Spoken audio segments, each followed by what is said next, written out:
Robinson will be changed from speed blocker. This guy. Robinson.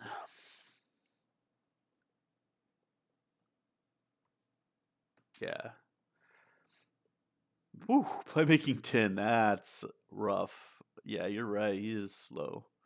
Um, and he's just a wall, right? Skill blocker, speed blocker. I don't know. I like that he has, these. Why do you think that he'll be changed?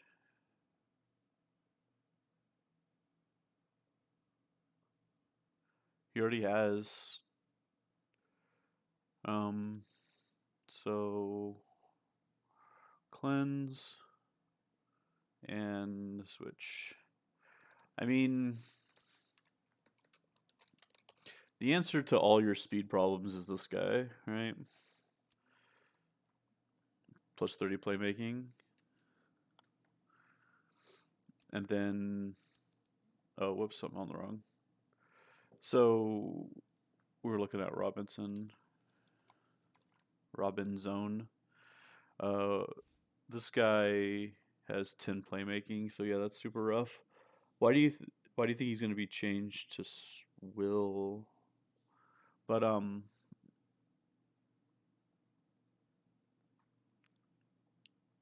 55 stamina and 10 playmaking. He's going to get one turn and then be out of stamina. So Alucard's kind of tough to play. Um, this guy gives 30 playmaking to all your strength teammates. I think this guy is kind of just the like, enabler for a lot of the slow strength decks. But oh,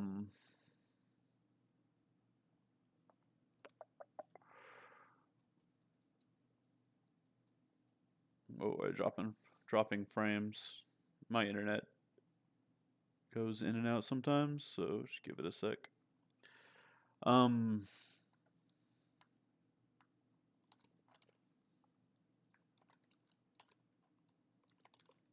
Robin Zone. Yeah.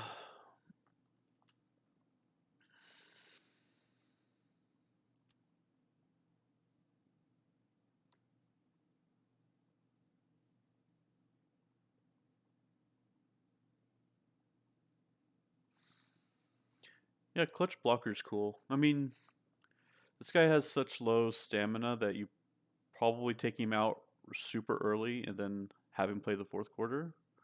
Clutch blocking is incredibly powerful.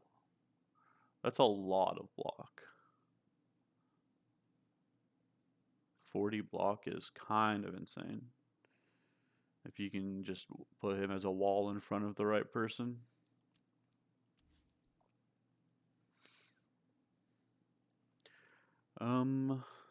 Let's see here. Where were we at?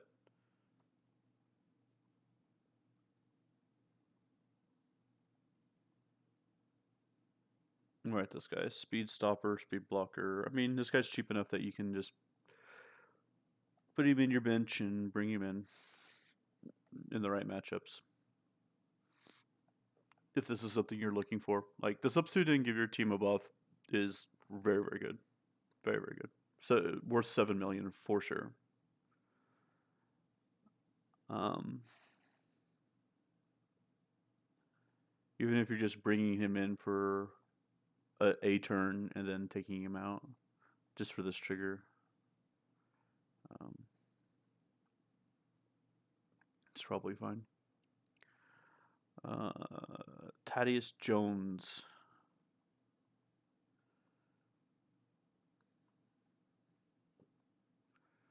We have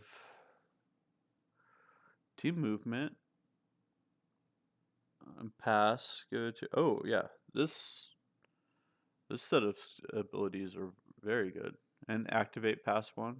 Activate two pass one. So every other activation. So I assume since yeah, let's see Sebna row.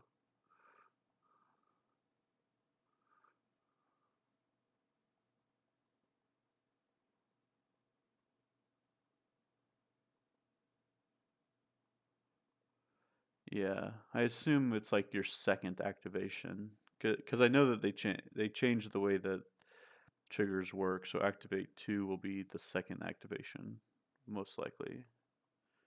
There's no way it would be the first and the third, right? Let's see here. Give a teammate. That makes a little more sense too. Interesting. Okay. Give a teammate playmaking for 2 turns. Give one teammate playmaking 1 for 2 turns and pass 5. Okay. So more passing. Excellent. Steal up and teamwork to a teammate for 2 turns. Steal and so this guy already has teamwork. Never mind. And he gets steal up himself. Okay, he doesn't need this guy. But yeah, interesting. Who do you want to give? Giving teamwork is a very powerful ability. I don't know what. He has 73 playmaking, so he's gonna go pretty quickly. He can give teamwork, um, pretty quickly, but not like quickly enough to shut down your opponent's first like big volley of offense.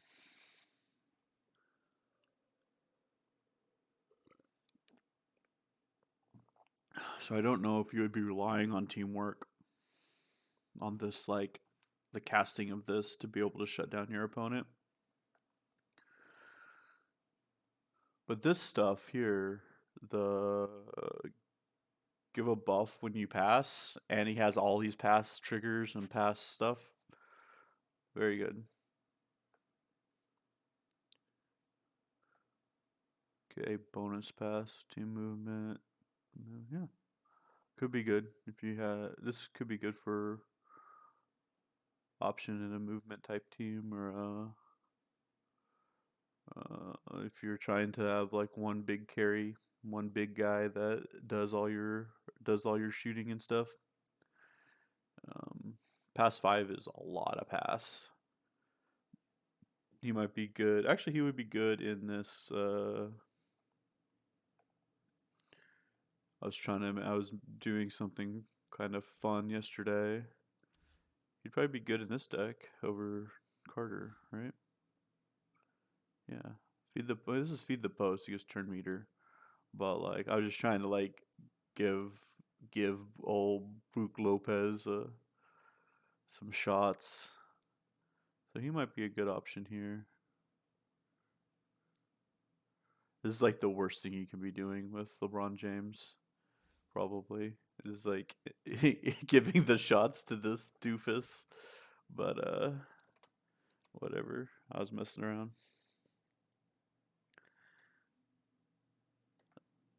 Let's see.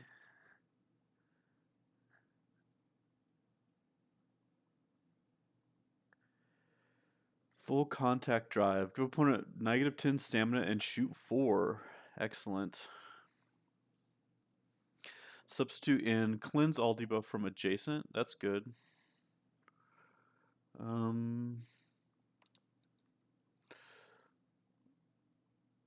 Then efficient. What is efficient?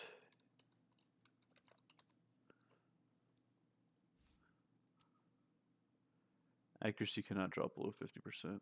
Okay.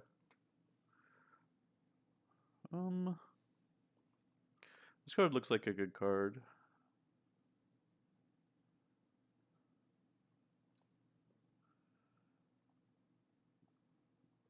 I'm talking about Thaddeus Jones here. Yeah, he does look like a good support for sure.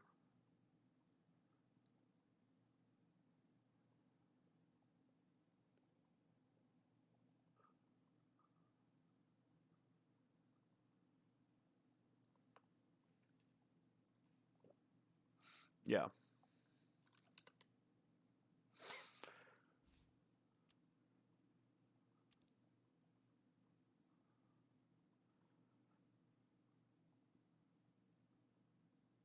Where's my guy at? This guy. This guy too. Buffed. That's what it's called. Yeah. You talking about guys? Yeah, he would be good with guy. He would be good with guys that get triggers when buffed. Um, Jason Tatum. Yeah.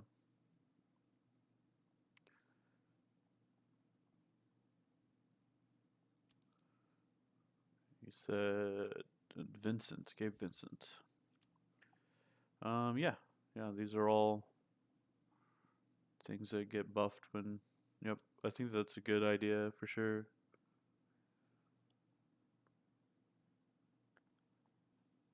Yeah. He gets 2 buffs per pass. Activate. Get 1 tier 1 buff. Buff. Activate. Anticipation. Triggers when an opponent moves. Trump pass buff. Stamina. Activate. Get a trigger.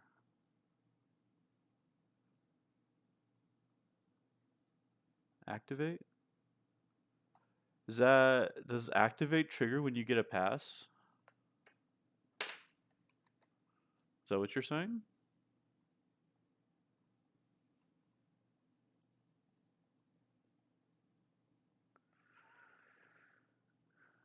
Huh.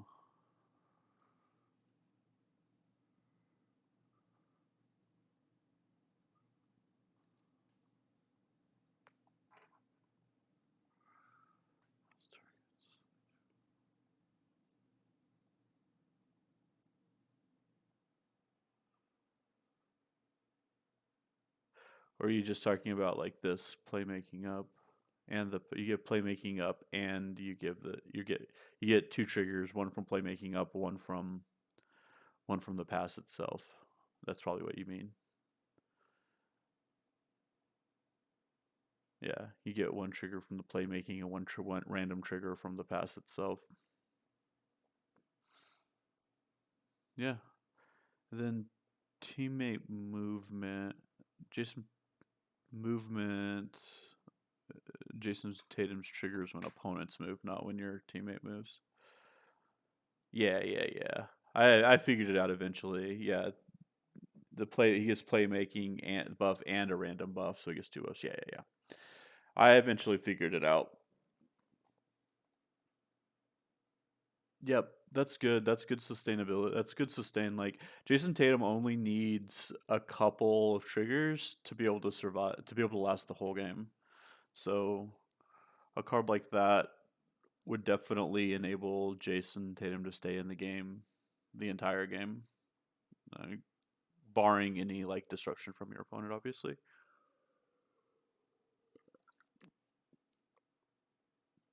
It also allows cards like this. This guy can stay in the game for a long time, and he gives opponents. So a card like this is also good. He's also team block hype.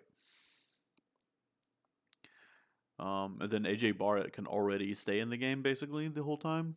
So I don't know how much it helps him. Um, he doesn't have a very good offense, so you probably don't want to pass to him anyway. But um, Jason Tatum's cool for sure.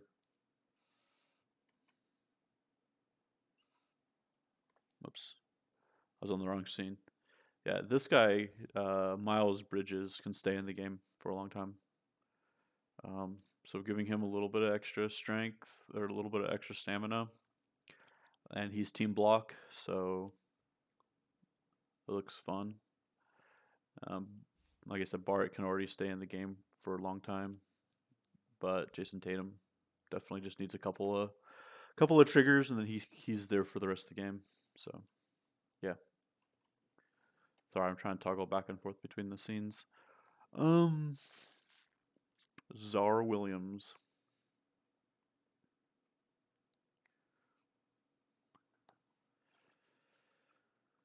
Oh, this is the guy I was reading before. Aggressive to all opponents and playmaking down to skill opponents. So this ability, exploit lack of speed, normally gives 3-point down or playmaking down.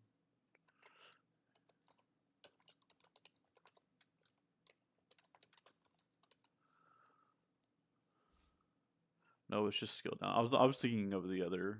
There must be another ability. Yeah, that's really sick. Obviously we've seen this ability before, but not really on cards that are super strong. Him having the substitute in cleanse makes him a really good tech card, or a really good bench option.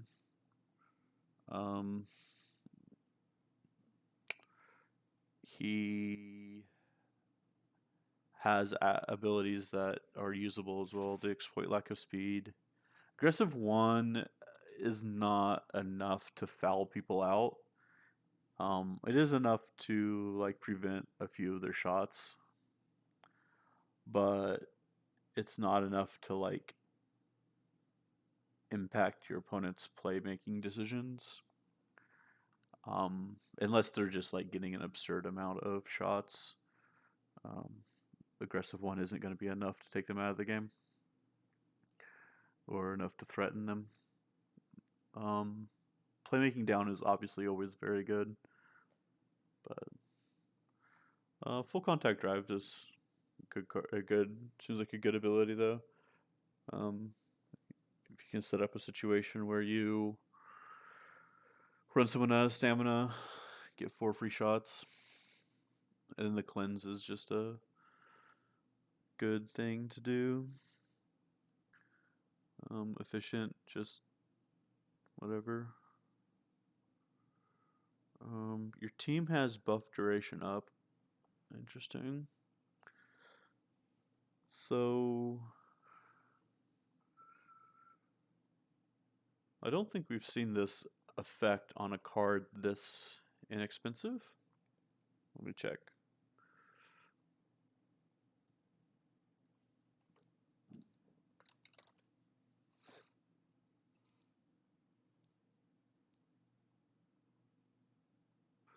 Okay, no, I'm wrong. Buff duration up on this card. Buff duration up. So Dwayne Damon has buff duration up for your team.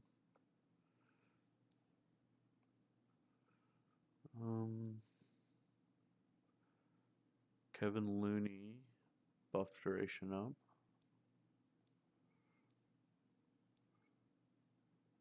Well, this card costs 2 million. Has buff duration up. Wow, I was way off on this comment, but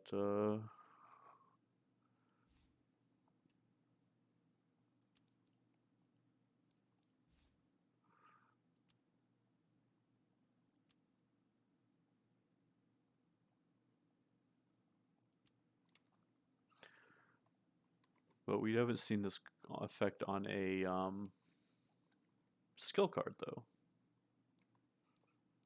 That is true though. We haven't seen it on a skill card yet. They're all strength. Buff duration up, buff duration up, buff duration up.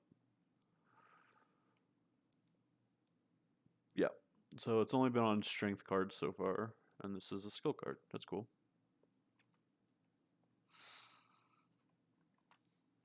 Kind of.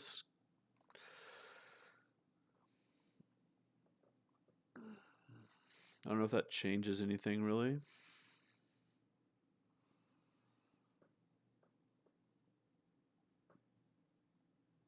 But buff duration up, I think, is very powerful.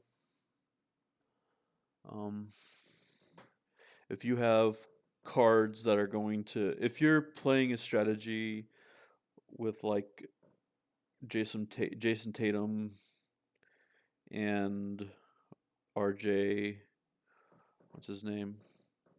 RJ Barrett and other things that are going to stay in the game for the entire, or stay in on the court for the entire game. Um, Buff duration up can be very, very strong because it can be permanent. Otherwise, buff duration is kind of meaningless because you're going to have to take your guys out before the buff runs out. This guy only has 54 stamina, so he's never going to see the end of the duration of any buffs. He's always going to have the buffs on. But, like, I don't know. I don't think, now that I think about it more, buff duration probably isn't all that good. All right. 2 million cards. The best cards are 2 million, in my opinion. Switch with an adjacent teammate. Shoot 3.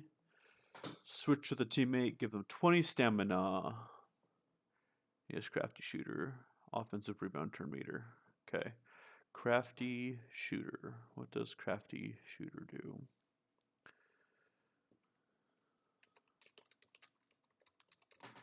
Crafty Shooter.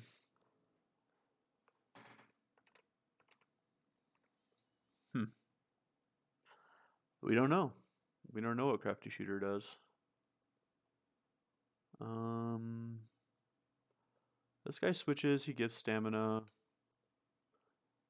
Yeah, it's not bad. 51, 41. Playmaking 36.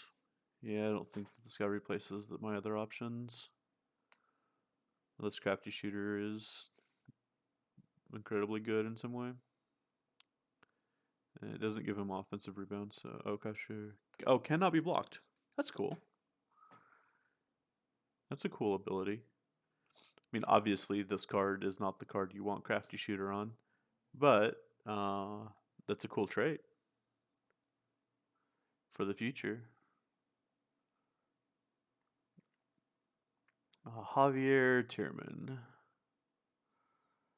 Rebounding down and block down to a opponent. Entangle is such a good ability. I activate Entangle so often in strength-based decks. This deck, I activate Entangle so often. It's just such a good ability.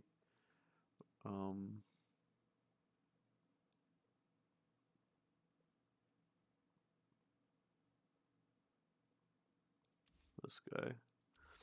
When you're trying to abuse things like this card, and all that matters is rebounding, and rebounding is such a strong ability.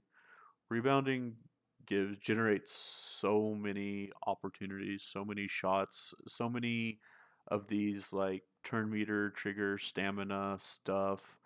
Ben Simmons, defensive rebounds, like rebounding is so important. Sorry, I was on the wrong scene again. Uh, so when you're playing a deck like, right, like the Janus Slope, Jonas Valing, whatever, he can generate resources from rebounds. Ben Simmons generates resources from rebounds. Rebounding is just such an important part of the game. It creates so many opportunities. Extra shots, you're preventing shots. Just so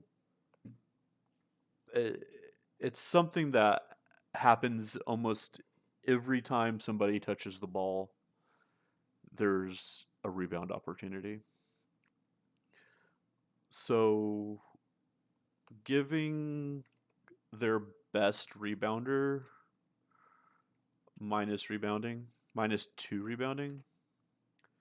Um, -2 rebounding is -40.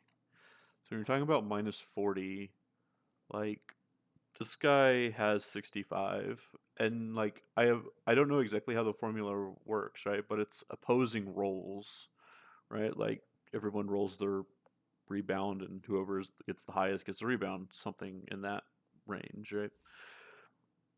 So reducing their highest rebounder so that you have, say they have like one good rebounder and you have three good rebounders, like a deck like this, right?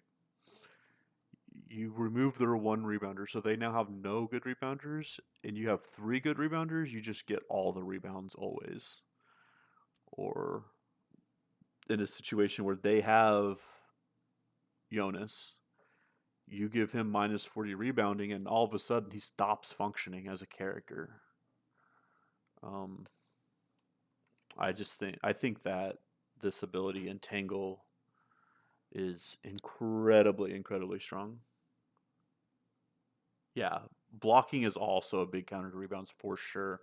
Yeah, buffing blocking and putting block strategies into the game is definitely a way to shut down Jonas style decks and Ben Simon style decks.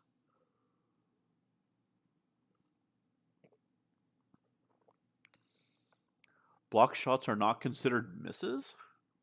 Hmm. Interesting. Block shots are not considered misses. That's unfortunate. It's unfortunate only because Anthony Davis is my favorite card. But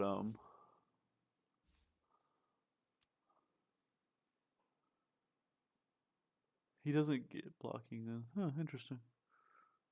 This is like a really fun, well designed card, by the way. I love this card.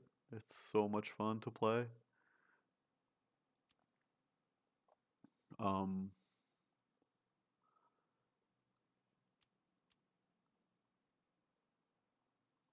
Blocking is not considered a miss. That's good to know. That's good to know. I probably could have identified that if I paid close enough attention. I probably have, but I'd forgotten it. But yeah. Um, Entangle is incredibly strong just because just the way the game functions, just like rebounding being as important as it is. Um, excuse me. He also has reposition, which is a strong ability, um, in the right type of strategy, and yeah, pretty okay card for 7 million. Jackie Laviella, corner specialist skill. There we go. This is fun. 61 offense. Give a random two offensive tier 2 offensive buff to all teammates for 2 turns. This is kind of huge. It's kind of huge. This combination of corner specialist and skilled um, does exist, and it does exist in the skill.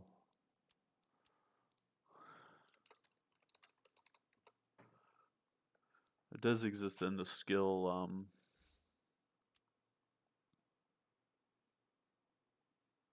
type, I guess is what that's called. Um, so I don't know if you'd be more interested in skill teammates have creative. I mean, this card's a lot more expensive, obviously. This card is very similar. Shoot 4. Shoot 4. Very similar.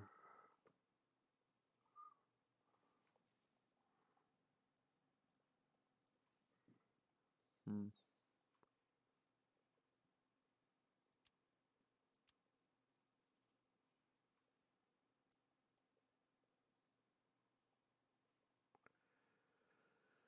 Seems like this card could have just been changed and it's the same card. I don't know. I don't see a significant difference in the two, but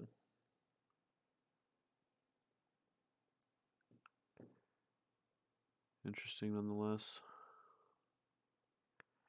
David Roundy. We have the smart and the nimble and traits, which are a lot of stats, kind of like choose your own adventure stats. Um, just a lot of really good stats. You probably want to put him on speed because his playmaking is really bad, but switch and cleanse, rebounding up 2 and block up 1 to a teammate. Yeah, balance changes. Our goal with this patch was to reduce the power of the buffing and debuffing archetypes. Interesting. I don't know. I don't know if it does it seem like a problem. I don't know. Um, prevent substitute and abuse, and generally bring some of the overperforming decks back in line. We think they should be. To achieve this, made the following changes. All passes that had percentage-based proc chances have been reworked to now trigger deterministically. Yep. So instead of having a 50% chance, they trigger every other time.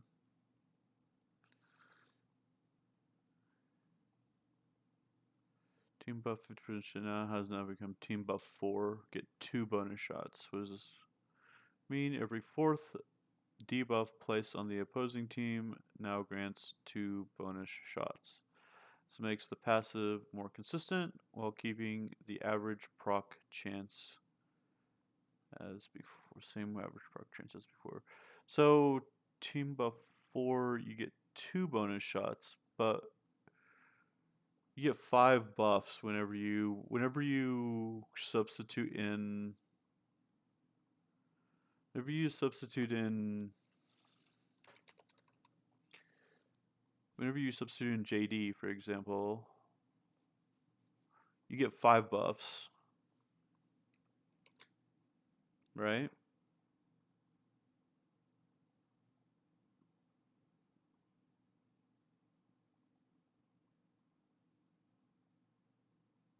So this is more shots?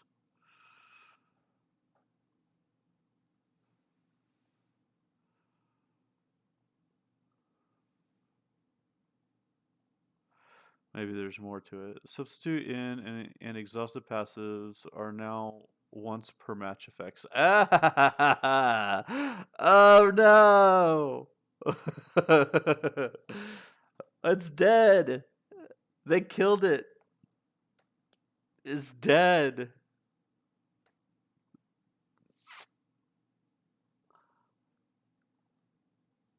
Big problem with the buff debuff archetype is consistently sub in buff debuff players.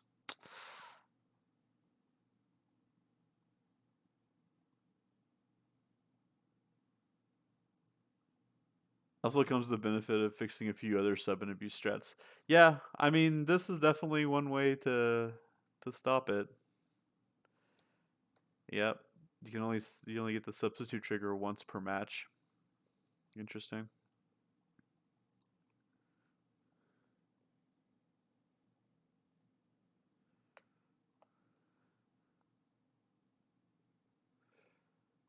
Team-based effects that generated a direct shot or pass now generate a bonus shot or pass instead. Team-based effects that generated a direct shot or bonus pass now generate a bonus shot or pass instead. To nerf engine. This is a quality of life change that also serves to nerf engine type decks like rebounding. The team-based effects that generated a direct shot or pass. Oh, now generate a bonus shot or pass instead. Now, fuck.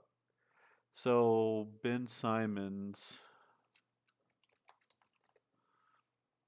Ben Simons is just now unplayable. This card is just complete garbage.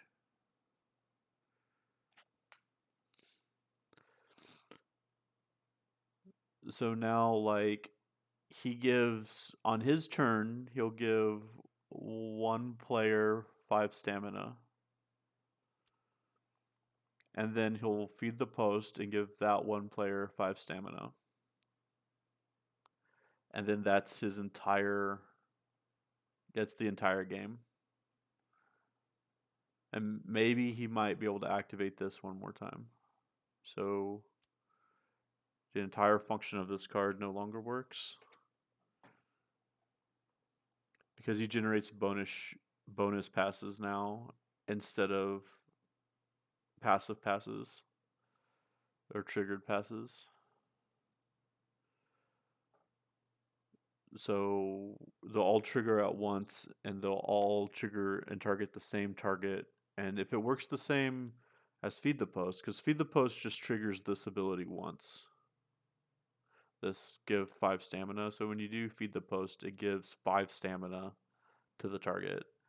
So I assume the triggered passes like Chris Paul.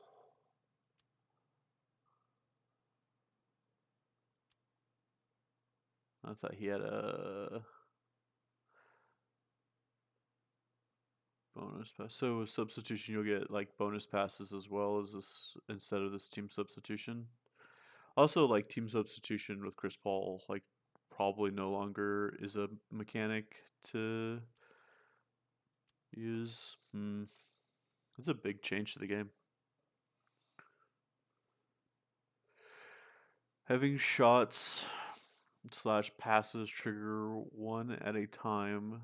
Extend the duration of the game without adding any value. Oh, yeah.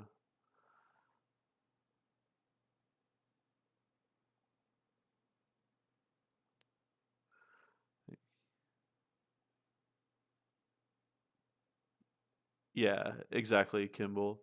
I think that that's the way I read this as well. He's not going to do a shot. He's not going to give a pass every time. Um, he's not going to give a pass every time that you get or 50% of the time when you get a rebound, right? But he's going to save them up. He's going to store them up, and he's going to use them all on his turn. The problem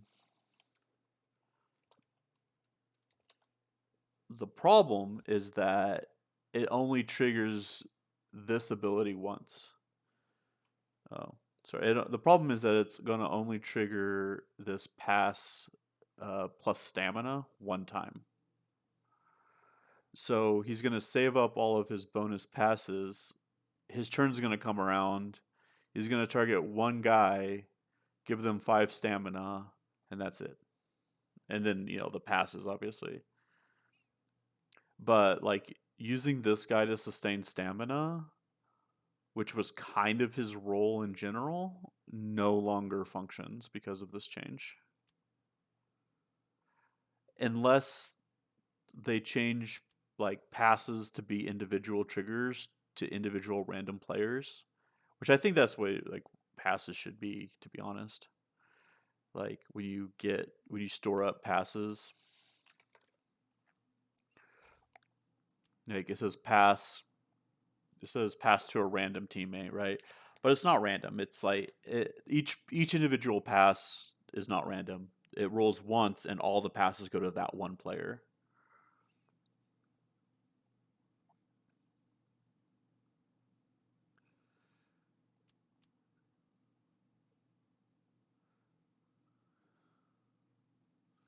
So, yeah, Ben Simons no longer functions as a resource generation. no longer functions as stamina generation, which is quite sad because that's kind of the only way that you were able to create enough stamina to maintain a lineup in the game. Maybe that's intentional. Maybe um, the intent is to have a more dynamic game where you have like a bench that you have to bring in, and you can't just sustain energy with like Ben Simons and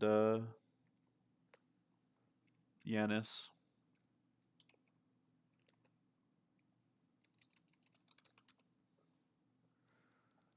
Jonas. The change doesn't affect him any. He still gets his offensive rebounds. Let's see. Quality of life change. I do like the quality of life change where there's not like a bunch of triggers happening all the time. It just like makes the game more easy to read. Having shots slash passes trigger at one time extend the duration of the game. Having shots slash passes trigger at one time extended the duration of the game without adding any value. Furthermore, engine decks like rebounding were getting triggers that allowed them to keep generating shots passes continuously during a single activation. That's correct. When this combined with various players, generating turn meter caused two problems. This combined various players generating yeah, turns were taking a long amount of time with your opponent. When your opponents did this, it felt like you're barely playing the game. I mean, yeah, but like put some rebounding on your team. Like it's not. I don't know. I think this is a get good. Even if the activation count was even, turns for one player taking much longer gave the feeling. Yeah, it does feel bad when your opponent gets 3 offensive rebounds. But like, again, rebounding is important. You can't just ignore rebounding and expect to win. The shot slash pass engine, yeah, shot slash pass engine type gameplay combined with turn meter generation allowed multiple consecutive activations for some players. Yeah, Jonas is definitely guilty of that. It's actually making them play more. This was actually making them play more. Activations during a match are a limited resource.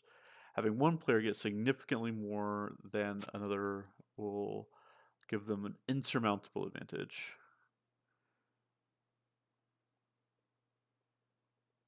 Yeah, I don't see the change here though.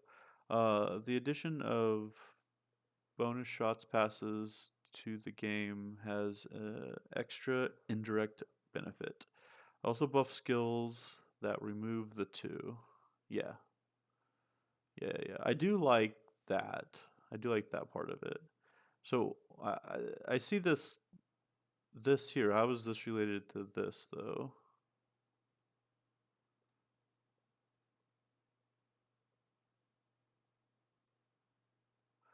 Team-based effects that generated a direct shot or pass now generate a bonus shot instead.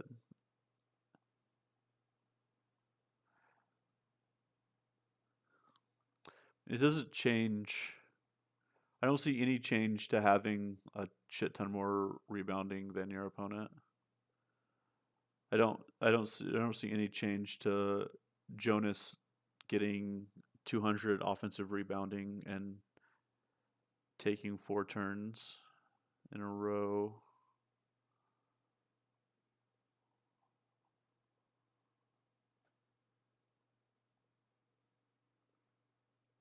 Lastly, we reduced offense and increased defense. We treated them as symmetrical opposites, but offense is actually much stronger than defense because it generates points. While defense does not remove points.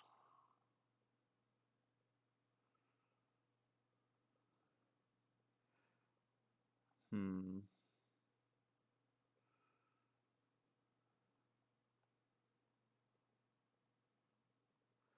Yeah, defense just causes misses for sure.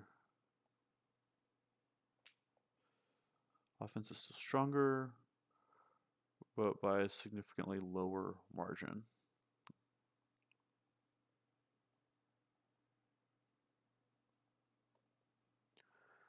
Interesting. I don't know about this. I mean, obviously, you pick and choose. You can pick and choose where offense is better, where you nerf offense and buff defense, but it's always going to be a problem for.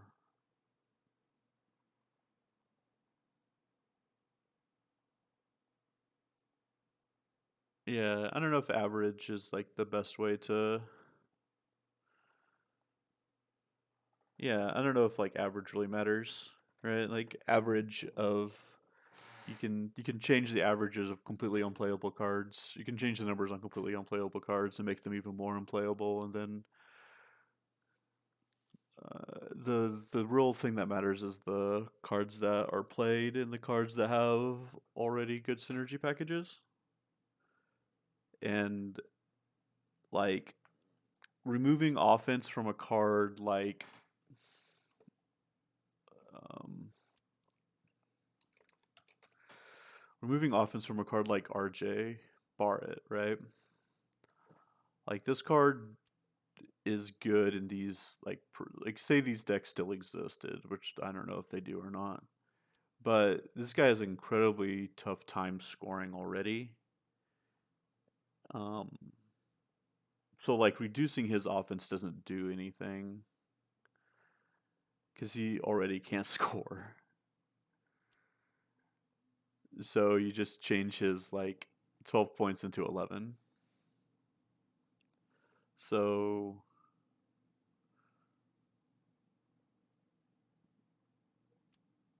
I don't know how to think about this.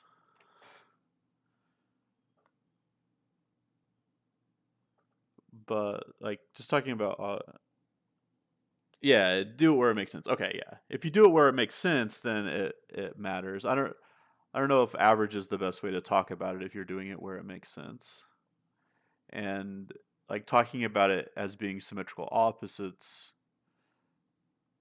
doesn't necessarily make sense when you're picking and choosing where you do it. Picking and choosing is obviously the best way to do it. You want to decks that can't generate decks that are falling short of generating enough offense. You want to add offense to those characters, and then you know decks that are generating 400 points a turn or 400 points a game. You want to you know reduce that capability a bit. Um, I don't know this defense not removing points. I don't know if that's necessarily the way I would think about it, but I think it like every shot is an opportunity, right? Where expected outcome is the total points.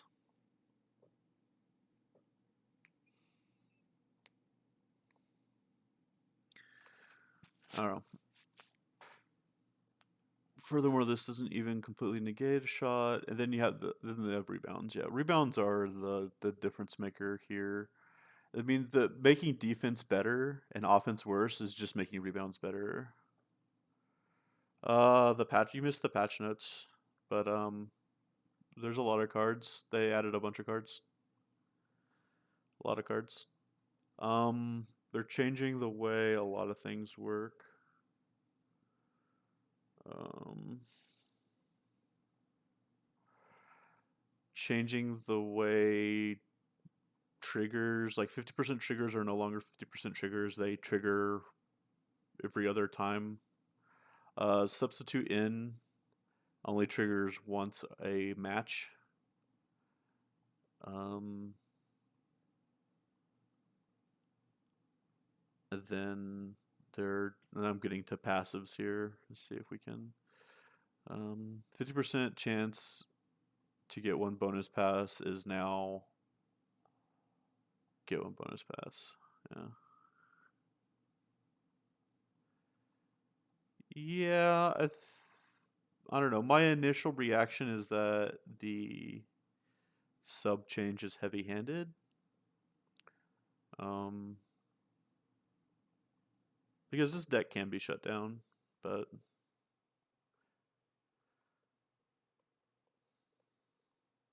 we'll see. Oh, opponent's block 50% chance to get a bonus pass is now opponent's block get one bonus pass. Okay.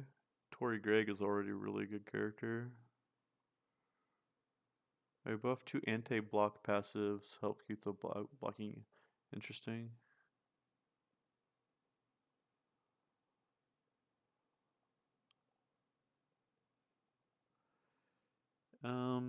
Yeah, or also like lower the cost of the substitute trigger.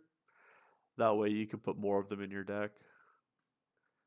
Um, they did have one card that had the substitute trigger on it, this guy.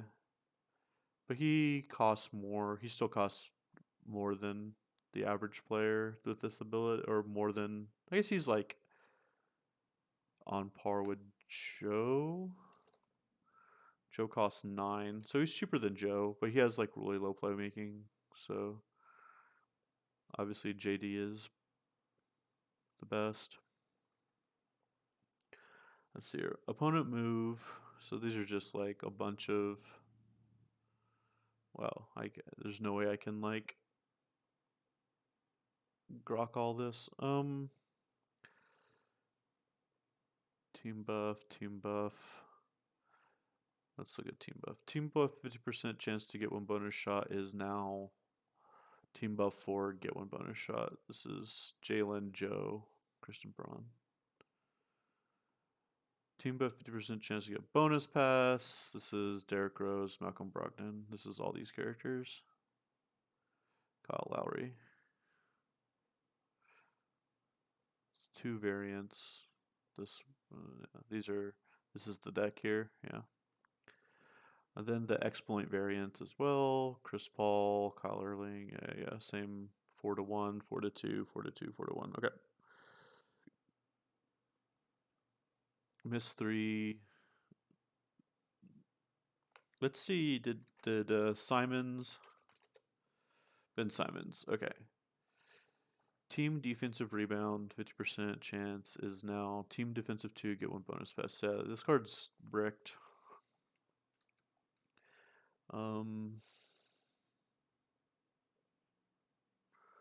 What were the other things? Did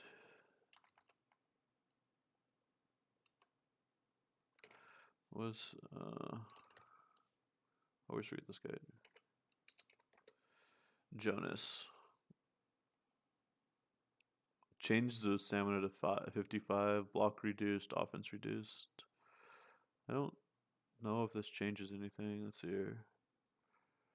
Make 7 turn meter is now make 3, get 20 turn meter. Okay. 21. Huh. I don't know if that changes anything. I don't understand this part of the notes, to be honest.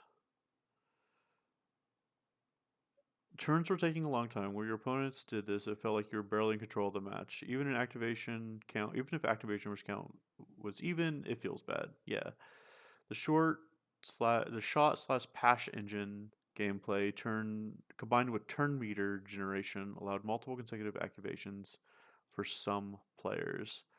The shot slash pass engine gameplay along with turn meter activations during a match are limited resource. Yeah, so having shots slash passes trigger. Yeah, so this line here about turns taking a long time. To me, this is all about offensive rebounds. Yeah, it completely bricks Ben. Ben, I don't think functions as a card anymore. Um, but I, but this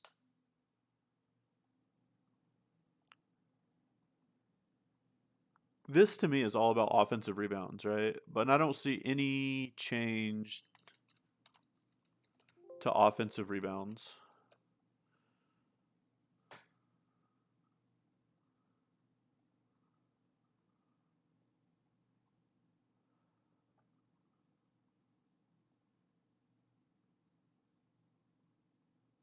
I do like the concept of having the game, like just the animations and shots and triggers and all this stuff happening, like quickening up the pace of the game through these types of beans is important.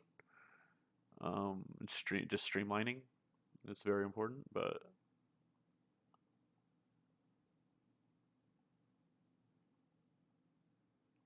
animation stuff, yeah.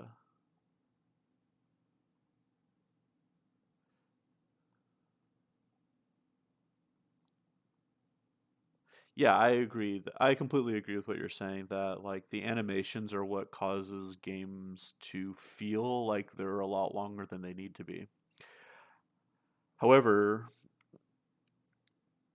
the you know that doesn't like necessarily feel that bad. What feels bad is like your your enemy getting 5 offensive rebounds in a row. That's what like feels slow and feels bad, and that's not addressed at all. Which like from a balance perspective, I think that yeah, you should just rebound, right? Like you should rebounding is a very important part of the game, and you should take it into consideration when you're building a deck. I don't disagree with that at all. But I just don't know. Maybe I don't have the context for this for some reason. The game, the amount of triggers that are happening, other than Ben Simons, um, you know, generating generating free shots or generating free triggers during a turn rather than saving them up for during their turn. Like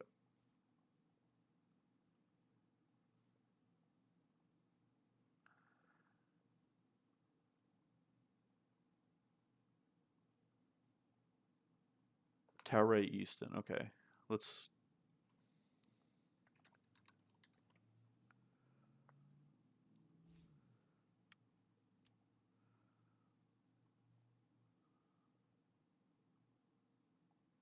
Huh.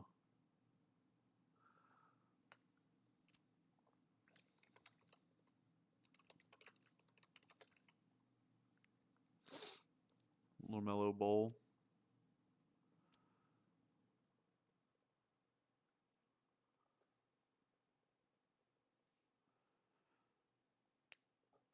Because an offensive rebound, you could shoot and rebound again and shoot again. Yeah, but you can still do that though.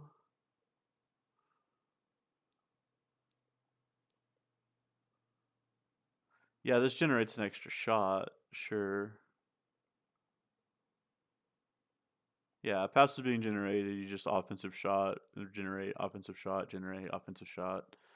I see what you're saying. You just kind of like create a somewhat infinite loop. Yeah. I think that,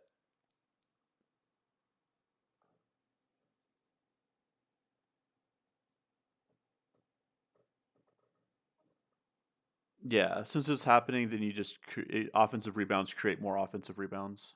Yeah. Yeah, with Russell Westbrook. Yeah. I get that. Offensive rebounds creating more offensive rebounds.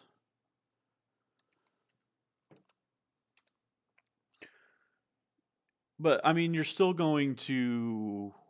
I mean, Russell Westbrook's still going to offensive rebound and then miss, and then offensive rebound and then miss, and then offensive rebound and then miss. I- It's not going to change. It's just going to be like two less shots generated.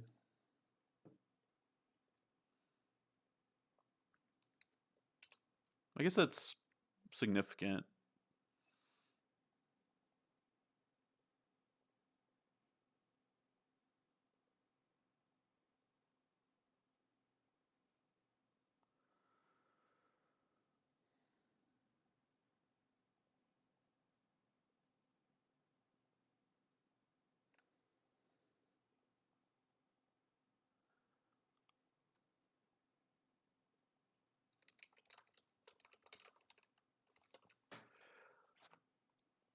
I guess I tried this initially.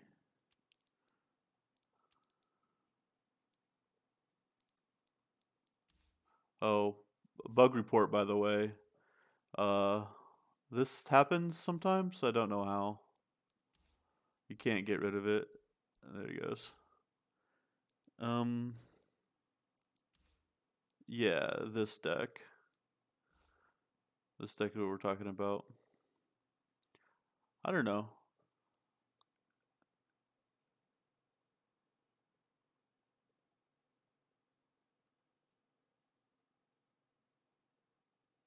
Seems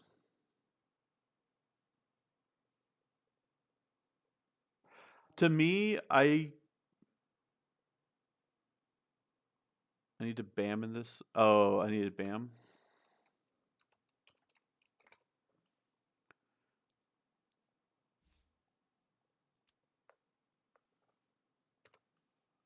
Ban, not bam. Um, needed this guy. Team offensive rebound switch. Oof, that's weird. That just is like more animations. Rebounding two down to all opponents. Oof.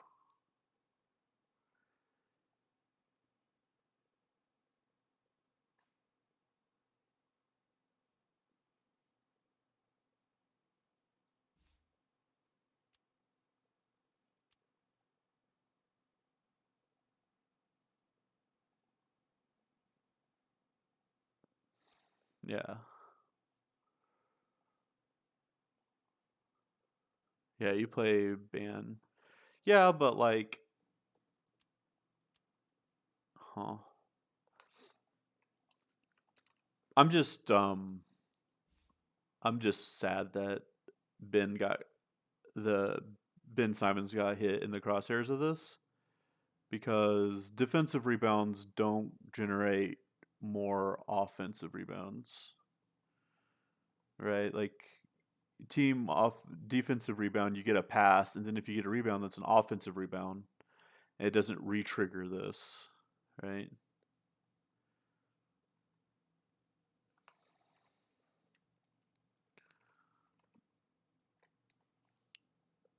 He just got caught in the crosshairs here.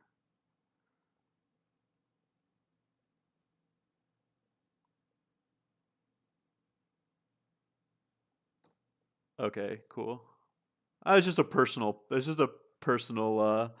You don't need to do anything on my behalf, but it's just like my initial where my initial brain went to because I like using Ben Simons to like generate stamina, but that's just a personal thing. I found that this deck actually ups. This deck is actually really good at shutting down the spam buff and shot decks. You can just outlast them and score as many points, and then stack up Anthony Davis to the point where he's unstoppable. So, whoops, I was talking about this deck. This was a pretty good counter to um, the problem decks because you just put Anthony Davis in front of whoever's shooting a bunch, and um, you can keep him on the board the whole game with Ben Simons. It's really cool. It's an interesting concept, but um, yeah, it is unfortunate that trying to change this. I don't know. Yeah, I've not played that rebounding style, offensive rebounding style enough, I guess. I need to play the deck more. You said that we put ban in it? How do you fit this card in this deck?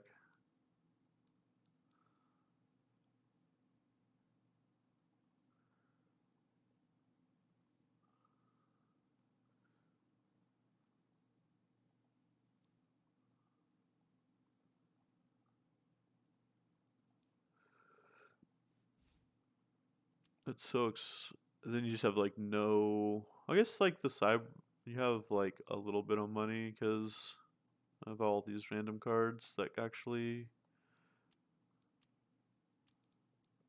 Okay, I guess you have a decent.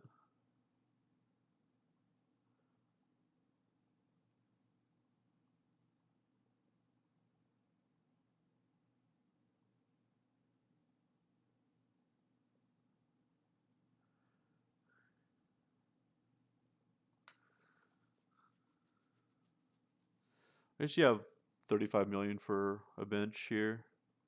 It's not that bad. This ability is incredibly strong. 2 movement, 15 meter, offensive rebound switch. So yeah, I guess this engine looks pretty good. I'll have to give this some testing today. Um, and just to have a better opinion on why this is fixed.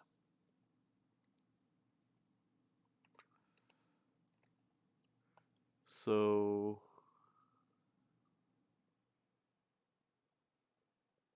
hit play.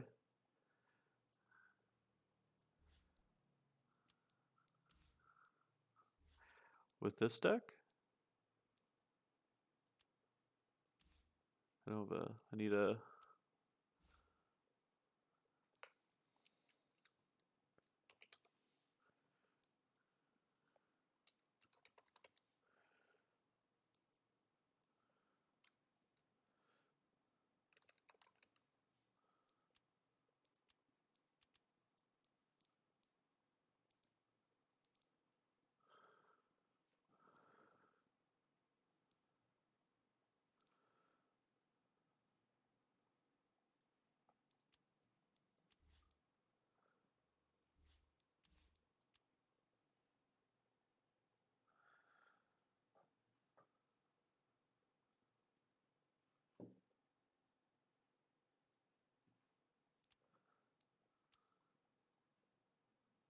Alright, yeah, we'll play later.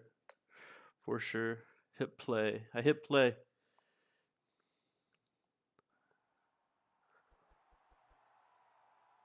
Oh, you sniped me. Nice.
Yeah, rebounding down for the team is rough.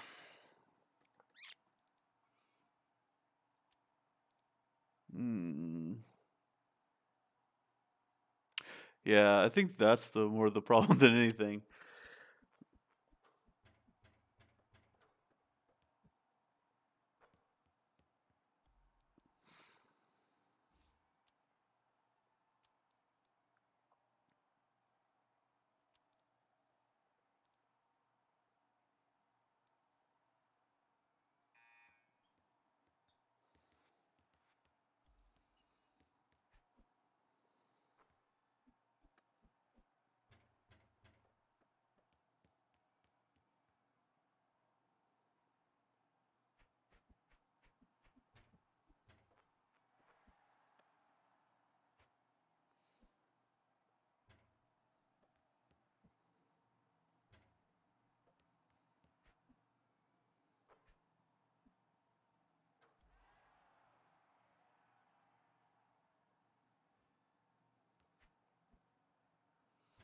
Oh, I got Ben Simons in the on the bench. Nice. That's fun.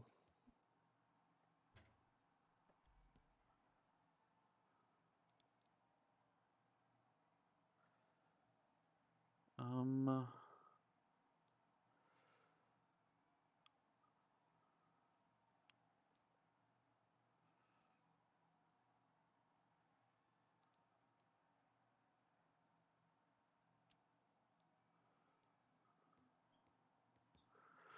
Go in front of this guy because he's gonna get four free shots. I can get more stats off of.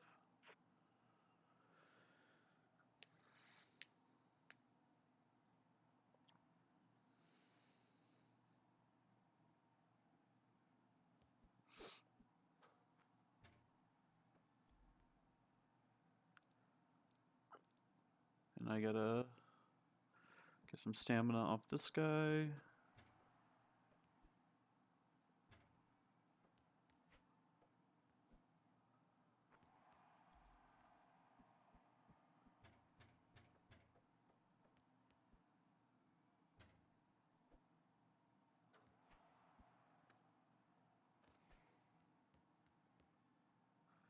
Was that a steel cleanse? Did I see that right? Uh,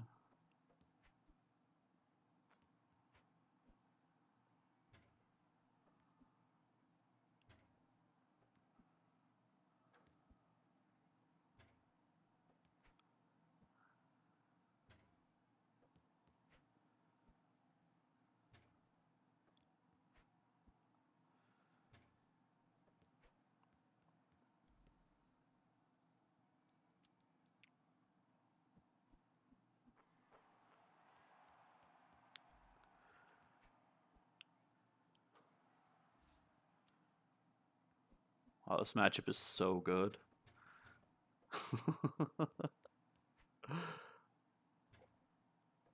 I probably shouldn't be showing the dev how good Anthony Davis is. Damn. All right. I'm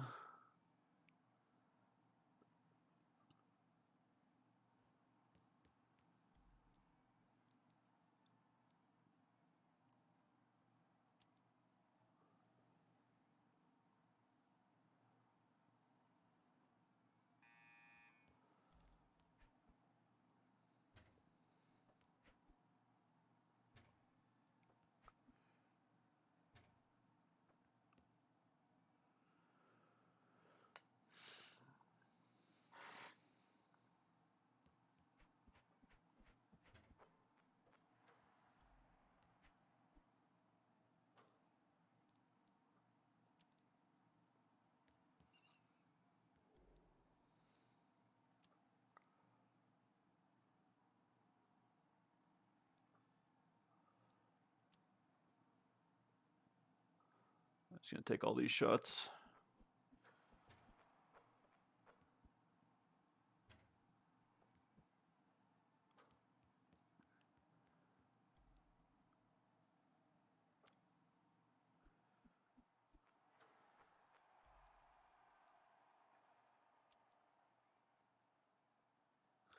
Gotta leave Anthony Davis here for a little while. I can give him stamina later. I think it'll be okay. Plus, he's gonna get enough shots that Ben's gonna just pop off, so should be fine.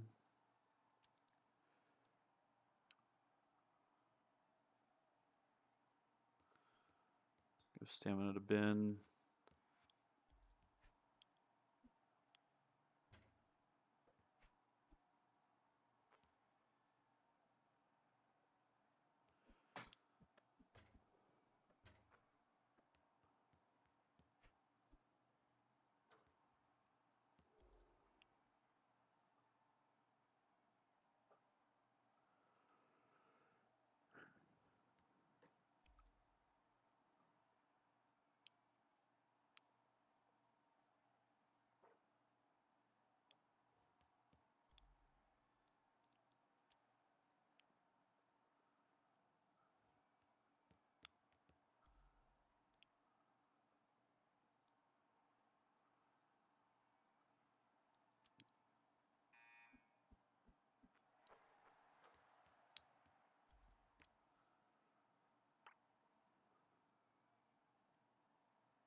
I hope Anthony Davis doesn't run out of stamina here.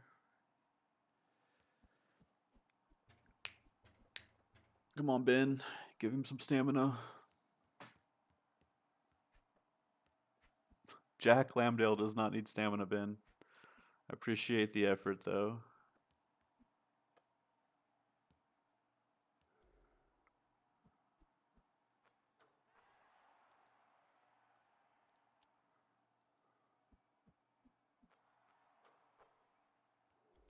Ah, he ran out. He still has 69 defense, so it should be plenty for these shots. I kept him here too long. I could have just like switched him back and forth.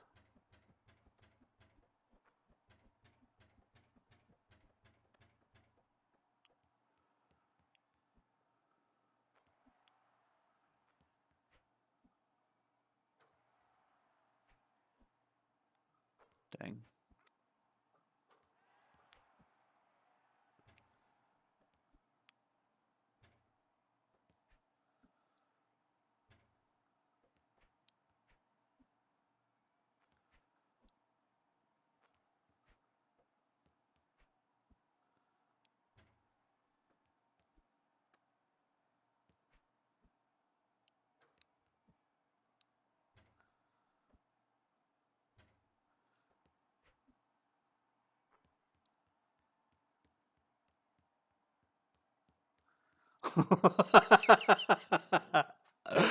uh, yeah, I mean, so that sequence was generated because I gave Tyree Easton 20 free shots, though. Like, I did that.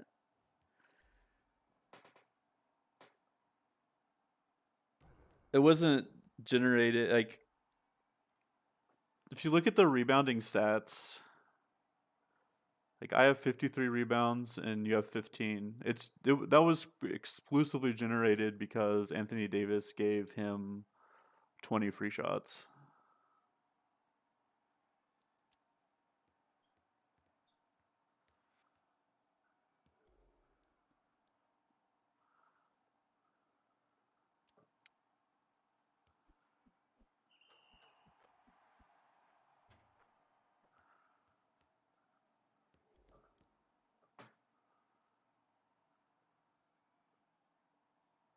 I could have easily like switched away from him and not given him that many shots.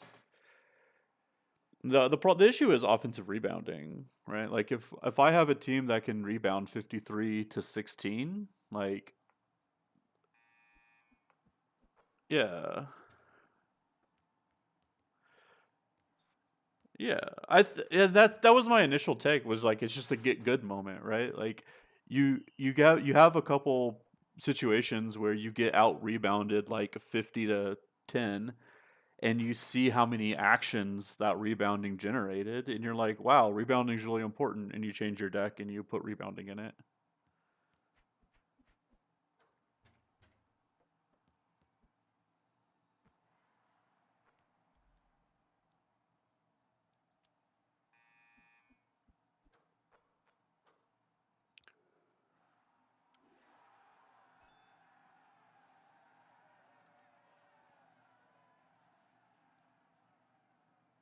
Or you play a deck that is just abusing offense in a way that, doesn't care about rebounds. You're just gonna rebound. You're just gonna like shoot so much and have such high accuracy. Also, if you have like super high accuracy, your opponent's not rebounding. So if you have no defense, also your opponent's not offensive rebounding, right? If you're playing some like super offensive no defense type of deck, you're just trying to like race and score. I mean, I've seen Jonas not have very many, very much stamina or very many points just because the team's not defending. He's not generating offensive rebounds.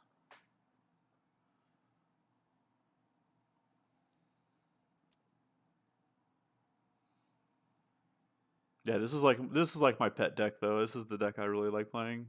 It kind of has like a good answer to a lot of interesting things, and then it has like the ability to stay on the court most of the game by subbing in these guys that have reposition. I have like four guys with reposition so that I can sustain my stamina. Yeah, cool. I definitely want to see your favorite deck.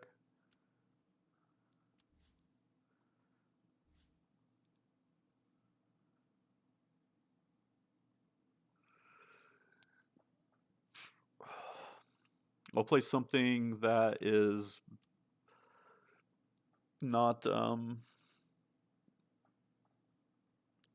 actually, yeah, whatever. Oh, this guy. Uh Nikola Jarek.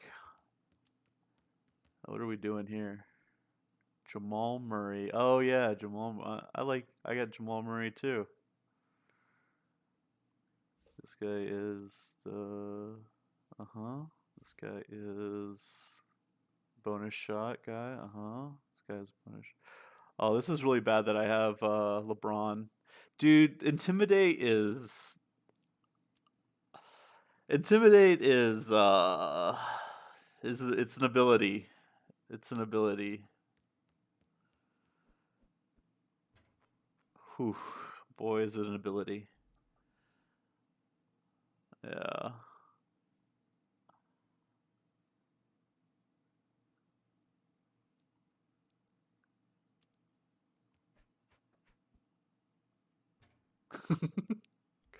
This deck, however, is just not good, so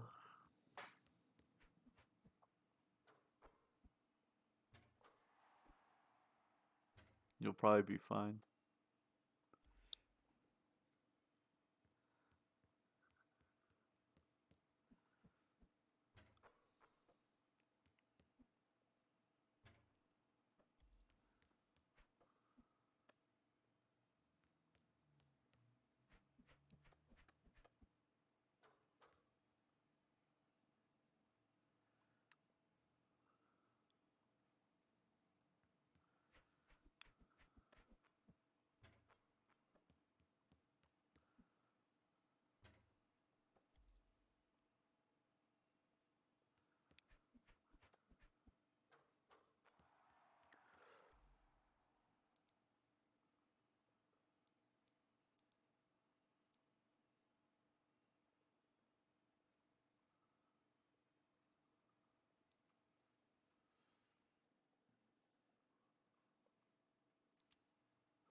Dang it, I don't want to switch because this guy, I can't do passes if I switch with this guy.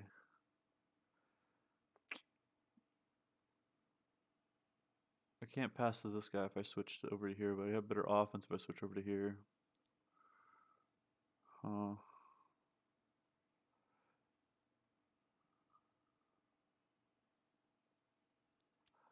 I think I just shoot.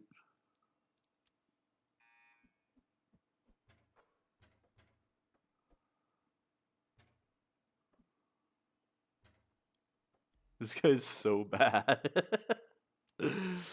Oh my god.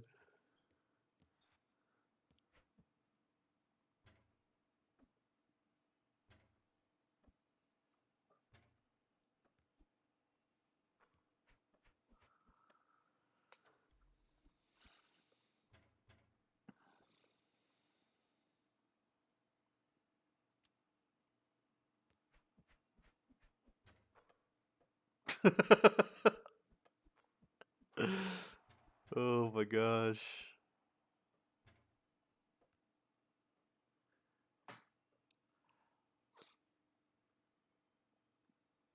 How does this deck compare to the just straight up team buff substitution abuse?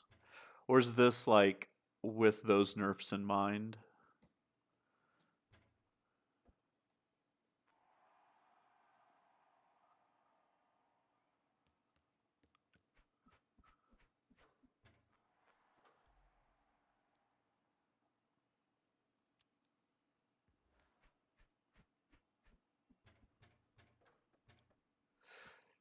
Does this guy have like some hidden can't ever hit a shot trait or something? You would he has like 90 offense and always misses. I don't know. He must have some hidden.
Oh, Shiban.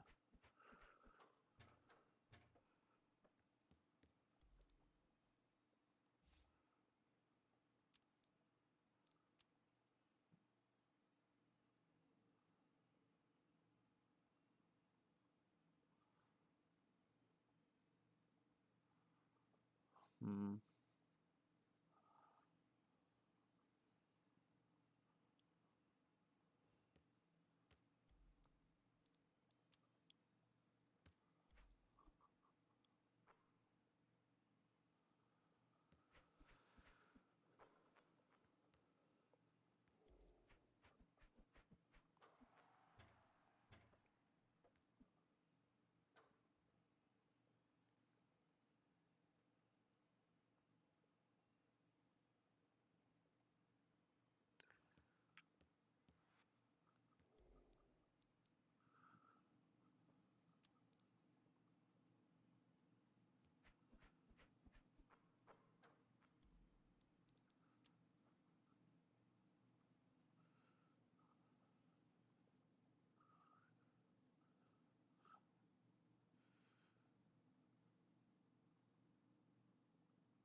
I need a better bench for this deck, but also I need a better main deck, better starting lineup for this deck also. So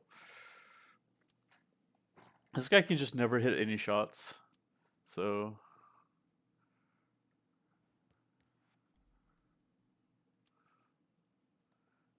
the whole deck doesn't work. Um,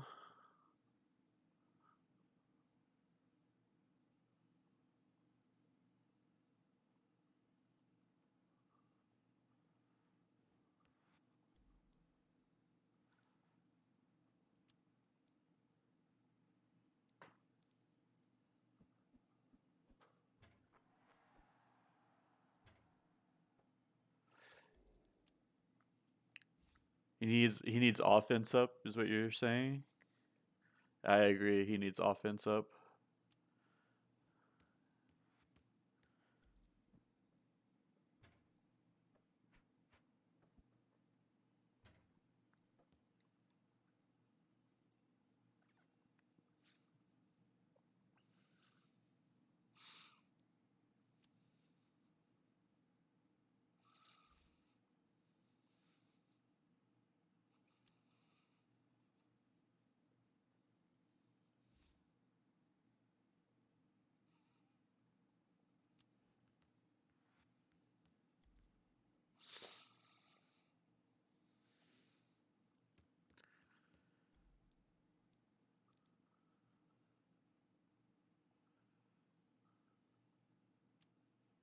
Let's take advantage of this substitution here. I don't think that. And give him 75 and high flare. Yeah, there we go. There we go. That's yeah, easy game. Yeah, there you go. Just make him or just make him a better card, and then he'll be fine.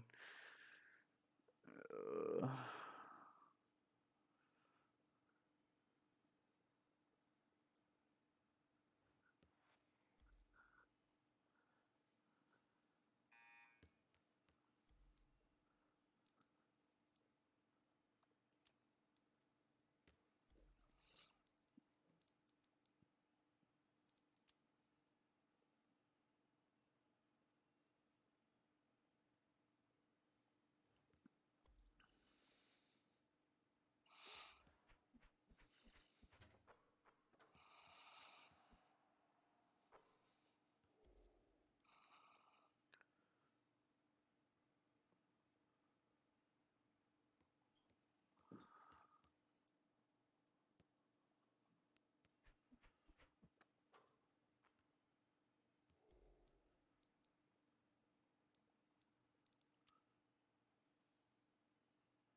yeah. I don't know. I think I suck.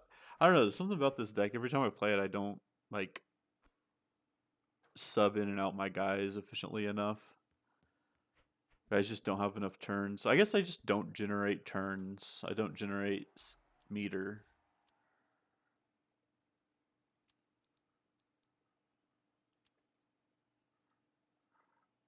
Right?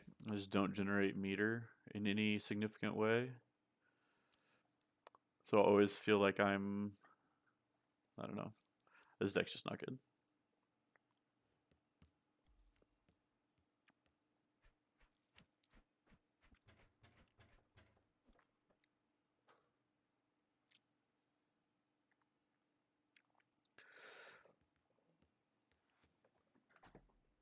Yeah, I don't, I'm just like just trying to make threes with the Baruch is like the only thing that this deck does.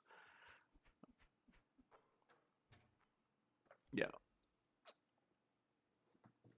Yeah, it doesn't generate enough actions, generate enough anything, resources.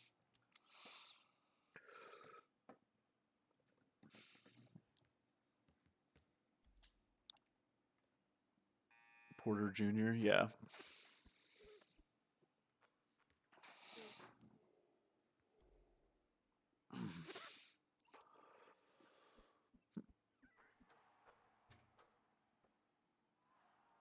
All right, I'll be right back.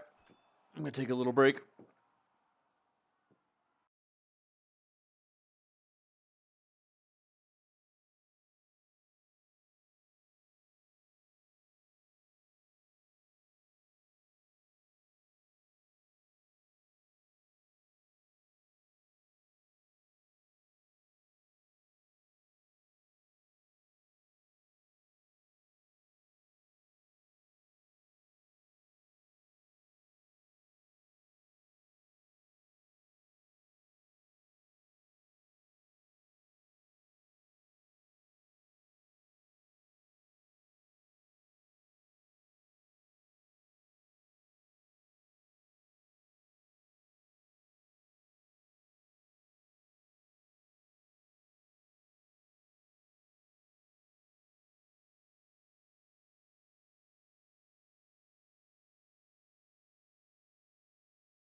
Alright, I'm back. Let's see if we got through these notes.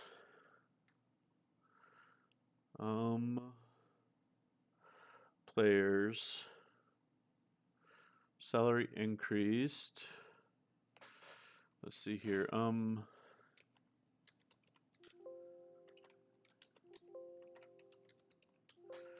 Heck yeah. Salary increased. Boom. John Wall replaced exploit with opponent debuff. John Wall.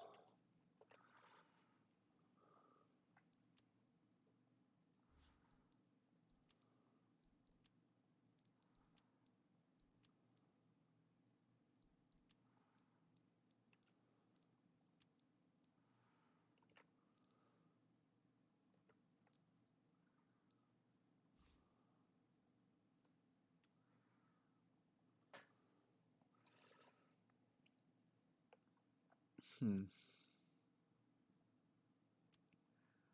wasn't even playing this guy in that deck.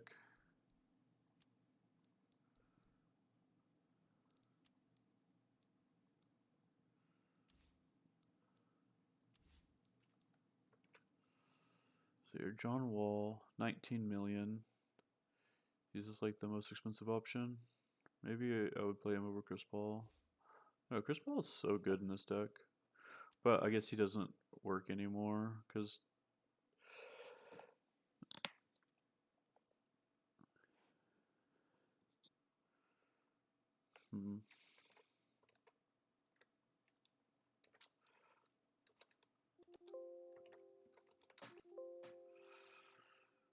it's Chris Paul was not changed, I don't think. Oh, Chris Paul decreased. Okay. Chris Paul's salary decreased. Interesting. Exploit. Okay, so left exploit the same. I bet exploit still is good. You just need to activate these abilities rather than just subbing in, getting triggers. Especially with this being cheaper, you just have to activate your abilities like Pat Bev and Chris Paul.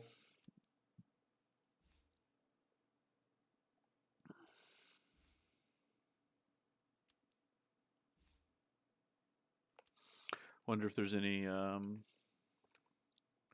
other.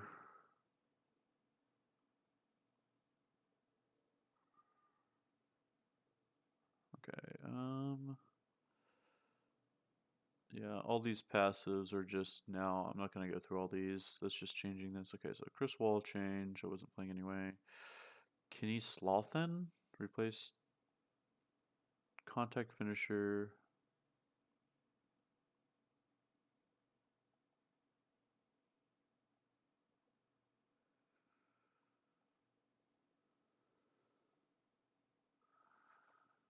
Huh, I liked contact finisher. I think contact finisher is a cool ability. It's too bad.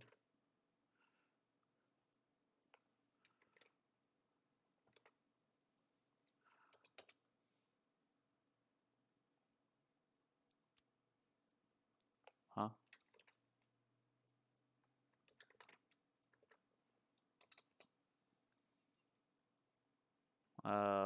Who is this character?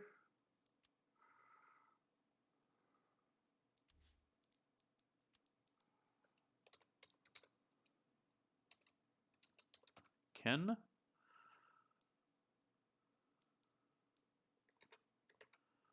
I don't know who this character is.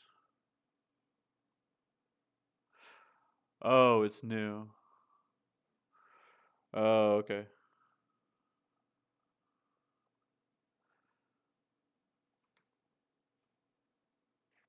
Contact finisher. I like contact finisher as an ability.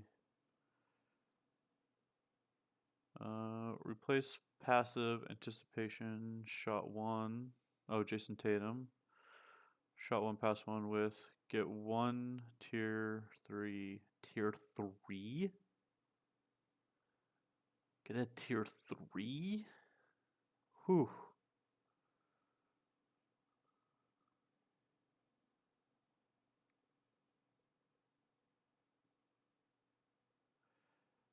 Hmm. This also synergizes with his passive that gives him. Maybe he doesn't need. Maybe he doesn't need support really to stay in the game anymore now that he has this. Maybe he just like stays in the whole game passively. Hmm. It's interesting that like from a design concept that yeah, LeBron, dude, Shako, me and you are the same person. I've said this before, but yeah, it's interesting that yeah, this is too impressive for movement decks, but let's look and see what happened to LeBron. LeBron James' salary was decreased. XD. Yeah, I'm sure they'll get around to that one.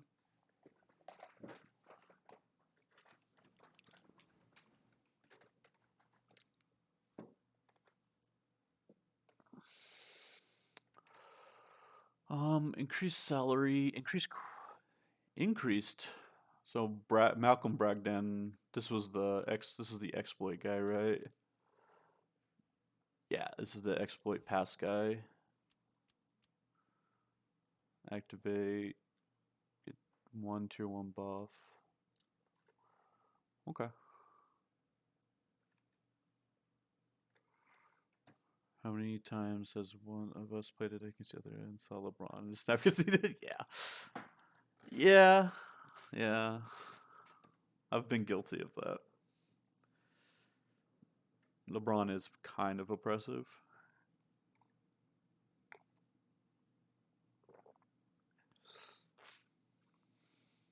Increase cooldown for the set play.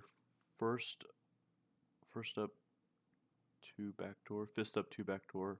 Skill from 0 to 1. Oh, this is a bug. Never intended to be 1. That's funny. Never intended to be 0.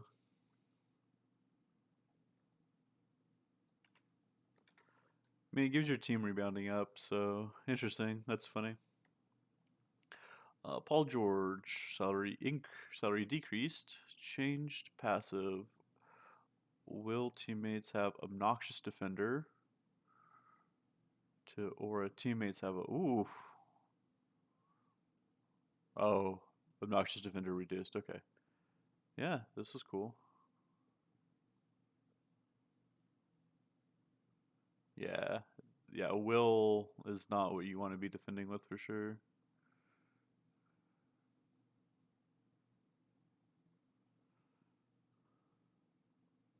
Yeah. Yeah, I think this is a cool ad. Noxious Defender is very strong. Julius Randle. Reduce the effect aura strength teammates have switched. Aww! Plus 3 rebounding, 30 playmaking to 10 playmaking. Oh no! Oh no!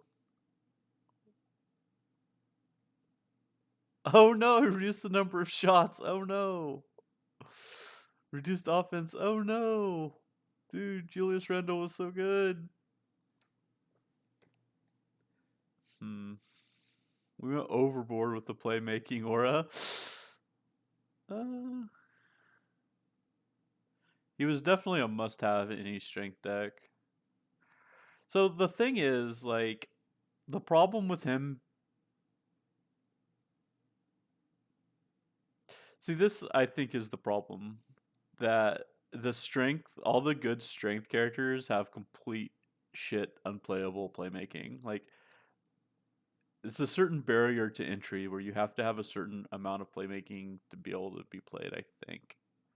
I don't know if you can just play a wall, a defensive wall that only gets one turn a game.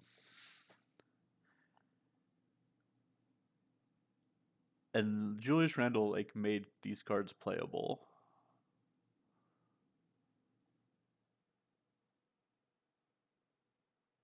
But yeah, it's a must play. He's definitely a must have in strength decks because strength cards suck.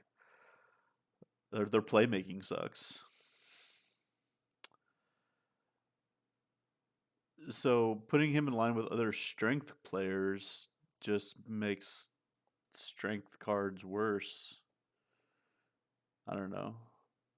I'll have to play more to know if strength cards are playable when they only have 30 playmaking, but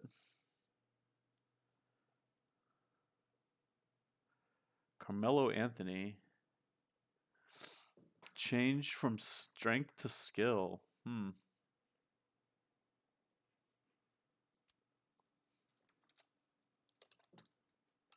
It's like a $2 million card, right?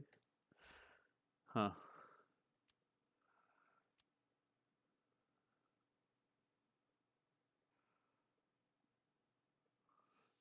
So,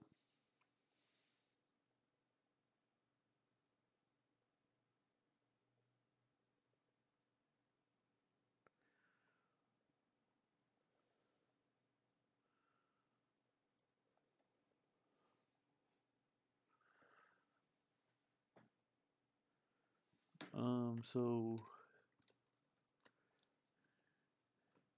change the passive accordingly. So, what do skill does he get? Like, does he not have offensive rebound passive? I don't know. Doesn't really matter. Um. Oh, increase RJ from rare to epic. Okay. Yeah, I see that. Block reduced from 15 to 9.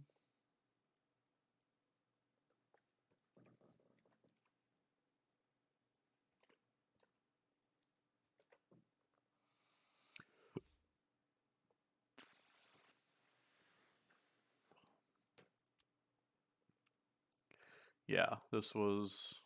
I remember that. I know this card. Yeah.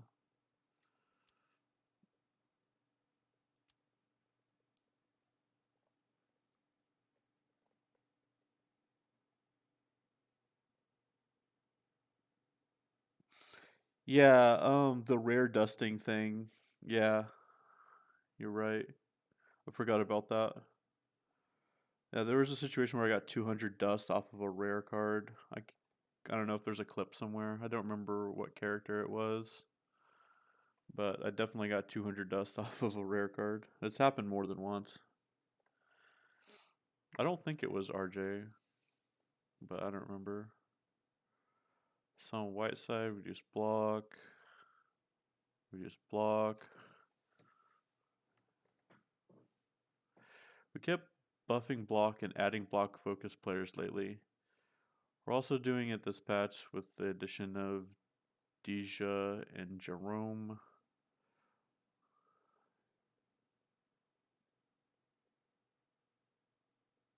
Yeah. Very familiar with Magic.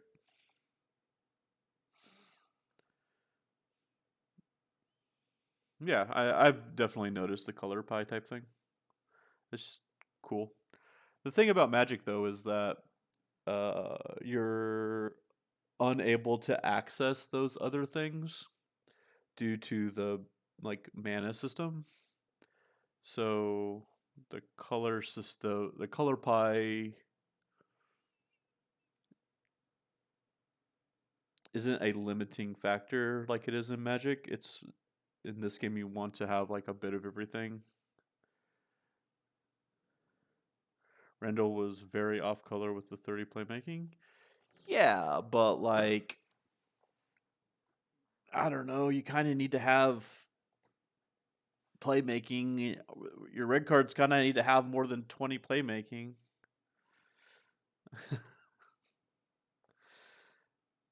um,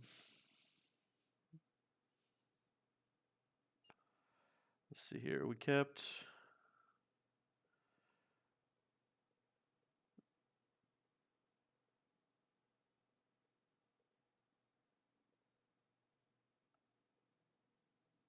Yeah, they do get off rebounds. That's true. But a lot of it's offensive rebounds, right? And you don't generate offensive rebounds unless you shoot the ball. And you don't shoot the ball unless you get a turn. And you don't get a turn because you have 20 playmaking. So, yes and no, you do kind of generate. And if you don't RNG that first like couple of offensive rebounds, then you're just never start rolling. And block is not overpowered by itself, but when combined with teamwork, there's a good chance that we will either change the way teamwork works in the future or greatly reduce the number of players out of this trait. Yeah, teamwork is very, very strong.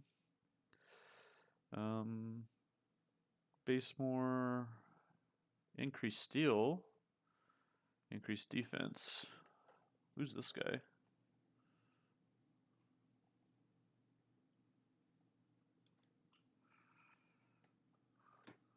Oops. Kent Basemore. Kent Basemore.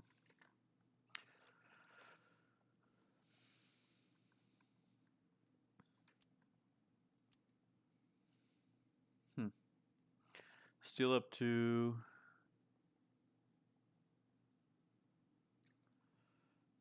Okay.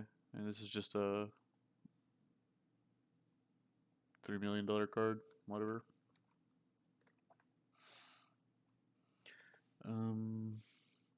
Ban. Salary decreased. So we're decreasing. I definitely think that decreasing the big cards is good because decreasing the big costed cards because they're very hard to put into decks and a lot of them are really cool. So making them more accessible is definitely a good idea.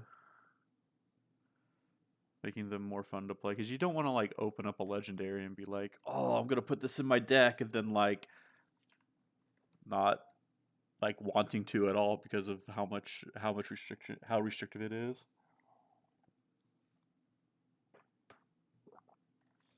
Oh yeah, I agree that it's very flavorful to get turn meter off of rebounds, and red being very good at rebounds, and rebounds do generate offense, and rebounds do generate more actions and turns and all that stuff. So, oh, I definitely agree that there's a um, fine line to walk. But what I'm saying is that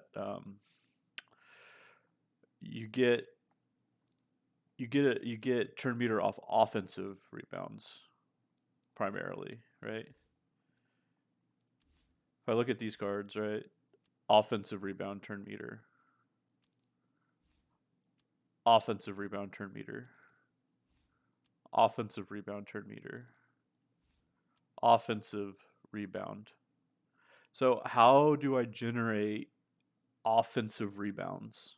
Well, I have to shoot the ball, right? I have to shoot the ball to get offensive rebounds. Now, how do I shoot the ball?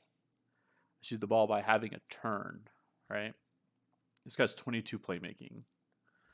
This guy has 61. That's good. He has 79. That's good. But he's a $35 million legendary, right? That's 70 playmaking. That's good, right? But when you're talking about these mid-range red cards, how about these mid-range red cards that have all these low numbers of playmaking, right? I guess pretty good.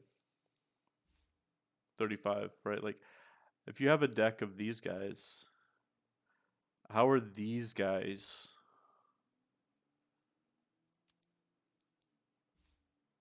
How are these guys generating offensive rebounds?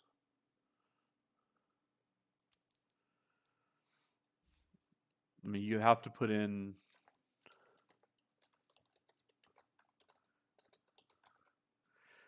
You have to play. You have to play them alongside. Like the intent is to play them alongside with a card like this to generate turn meter.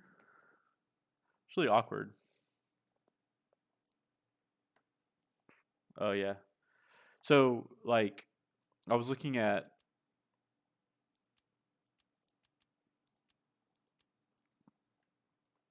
So cards like this, like these cards, these like expensive legendaries, they have enough playmaking on their own. These are fine, right? This guy's a little bit low, but he's very strong in general. He makes more playmaking.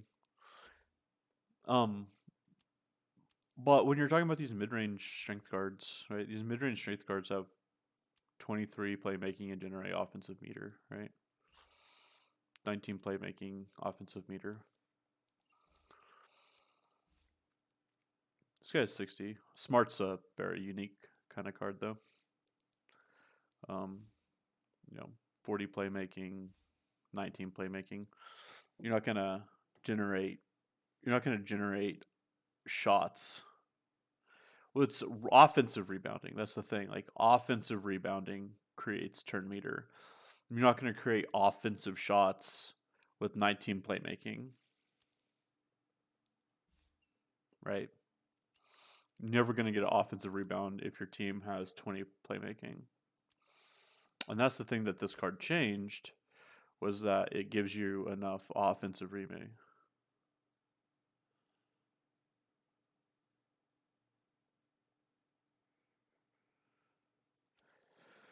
Just generate them.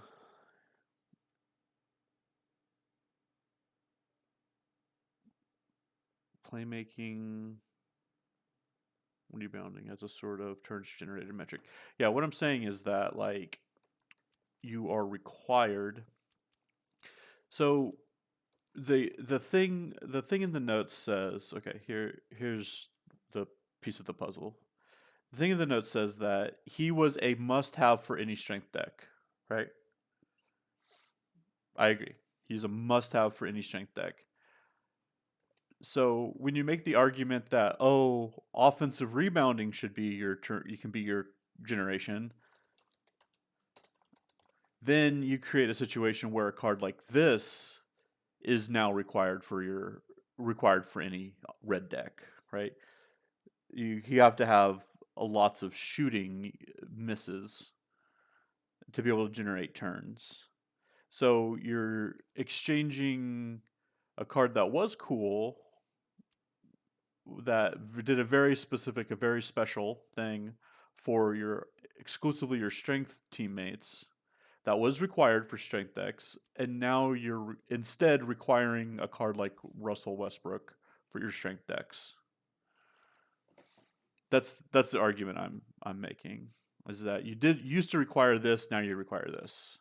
It's the same thing. You can't get around not having playmaking.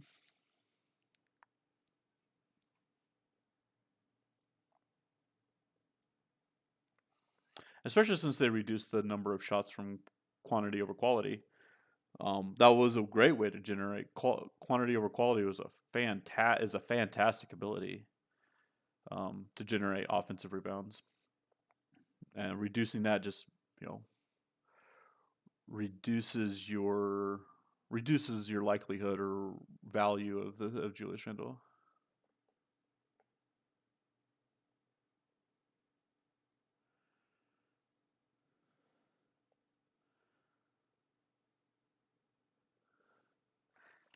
Mm, required, I guess. Required and must have are different sentiments, but I do think that um,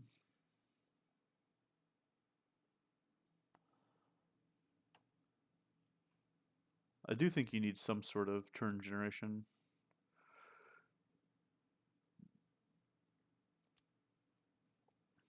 And you're just going to be generating that turn because they don't have playmaking. You have to generate turns in other ways, right? Yeah.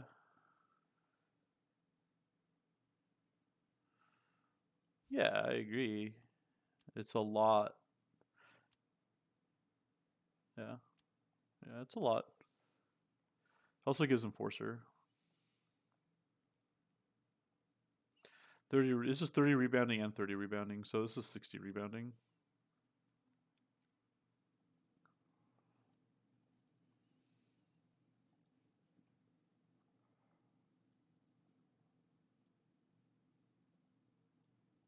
They didn't change the Enforcer or yeah. I just think that like if you're admitting if you're admitting the fact that he's a must-have in any strength deck, then you're admitting the fact that strength characters don't have enough playmaking. That's the argument that I'm making. And if you reduce Julius Randle to the point where he's not a must-have, then you change the requirement from Julius Randle to Russell Westbrook. That's kind of the thought process in my brain.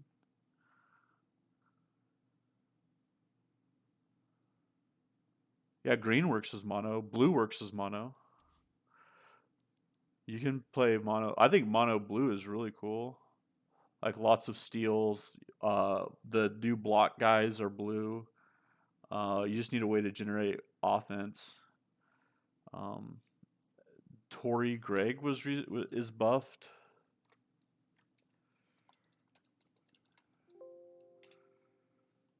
This guy,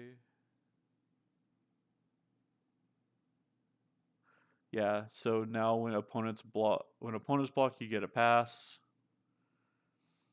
Um, just generating more offense, which is what the deck needs.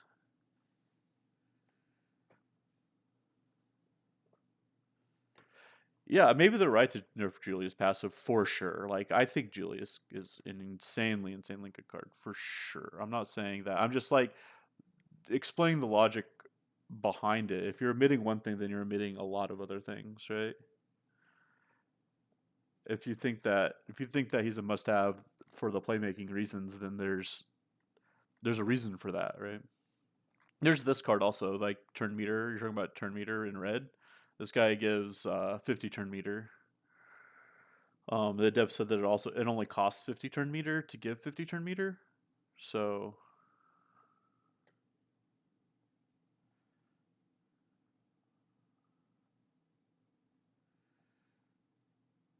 many activations, a lot of efficiency and good blocking. Yeah, yeah. I definitely feel that you hit the mark when it comes to the color pie. Like I see that. Like that's one thing that I definitely noticed when looking at cards that each color has its own thing for sure.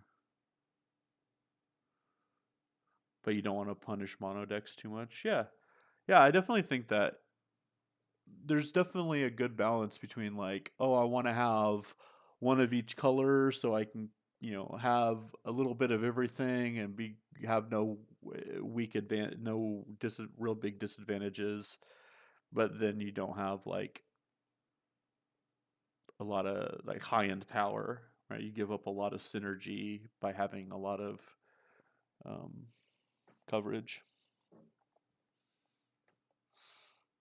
Yeah, I think you hit the nail on the head when it comes to the color pie for sure. I think it's cool. Um, I just think that red, like having low playmaking, is kind of a non-starter though,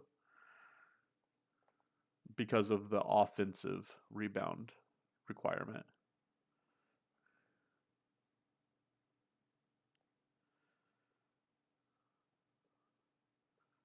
Um, where were we at? We're at Randall. Block reduced. Yeah. Block reduced. Willie Coley Steen. Kept blocking. Yeah. This blocking. I'm not I'm sure they've done plenty of testing on blocking and stuff, so I'm sure that that's cool.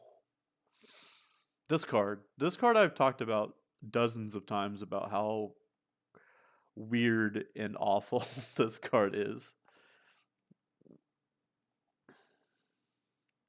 Yeah, underperforming at his cost is definitely an understatement. This card is like the most expensive card, and I cannot possibly think of a place to play him.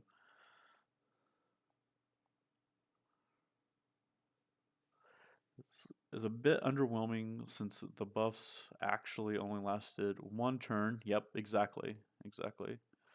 So we gave him another trait to compensate. Fits nicely with the unstoppable freak fantasy. That's cool. Yeah. I like that power fantasy of like one guy, the one man army. So buff duration up. Okay.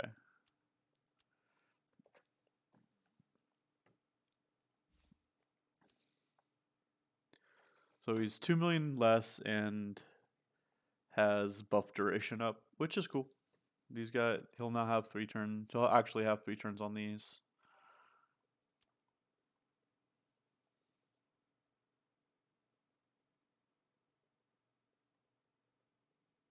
I don't know if like the unstoppable freak buffing yourself a whole bunch and then passing the ball is what you want to do, but I like the direction. Um, yeah, I was on the wrong screen again. So this guy, he'll have buff duration, which makes these last for an extra turn, which is really really cool. But he buffs it like the unstoppable freak. You buff yourself, activate, you get buffs. You get all these buffs, and then you're gonna pass the ball to a teammate. Yeah, we'll see. I do like the cost decrease because it's 47 is just too wait like these high end cards are so hard to put into a deck with these numbers. But I do like that you can just slowly bring them down until they hit a point where they're seeing play. It's a really good lever to be able to pull.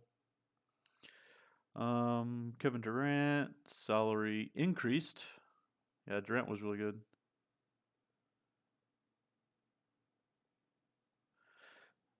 Self-adjusting salary equals base salary plus standard deviation from average player. Certain constant.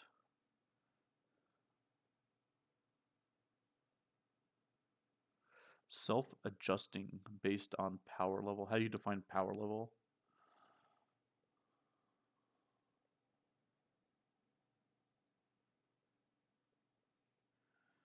How do you define power? Standard deviation of power. What is power? Is power like the amount of times it shows up in the decks that made the finals of the Pro Tour, or does it like I don't understand how you make power average points generated. Hmm.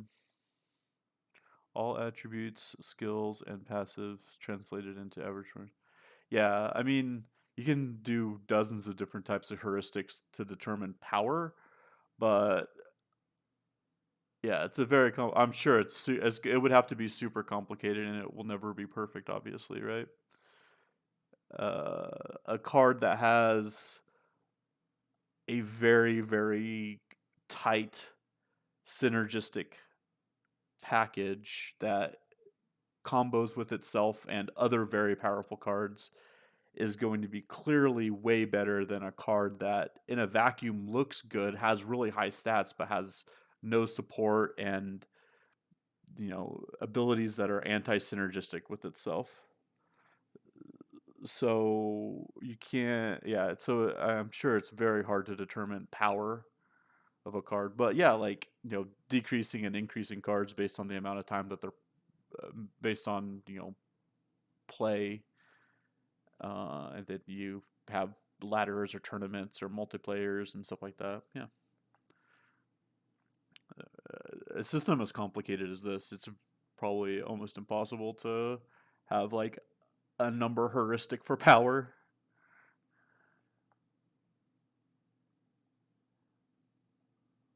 Yeah.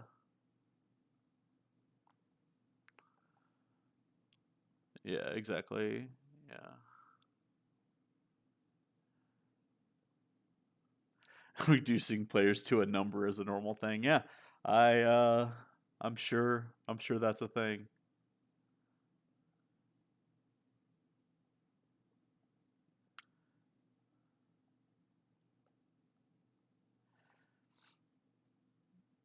Yeah.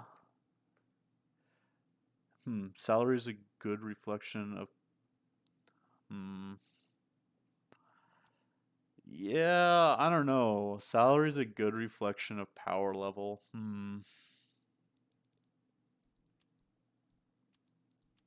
We'll see. I think that like salary is a good way to have an ever changing um metagame. Ever changing decks, ever changing power, ever changing bench tech, ever changing way that you create different things, and you can mix up the game every month. So that's super cool. Um,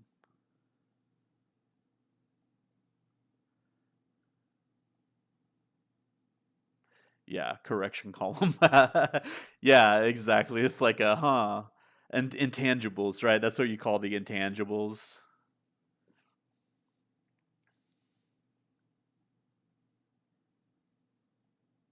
Yeah.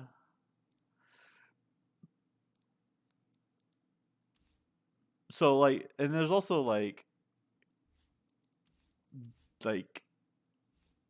LeBron is a good example, I think. Like, what power level do you put on intimidated, right? Like an ability like this is exclusively dependent on the metagame, right?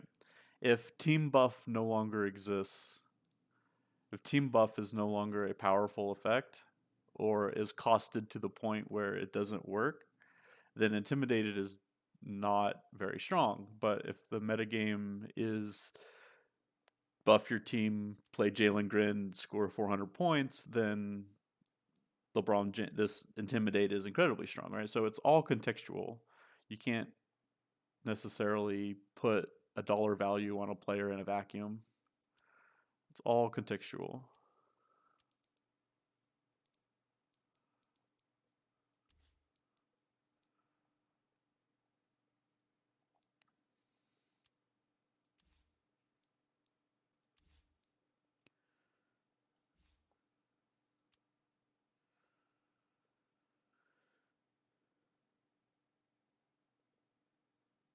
Yeah, yeah, of course and that's the thing, like the dollar amount will definitely the I mean, but the thing is, like, if you're telling me that the value of this card is 15 million and that's the appropriate value based on quote power, that's just like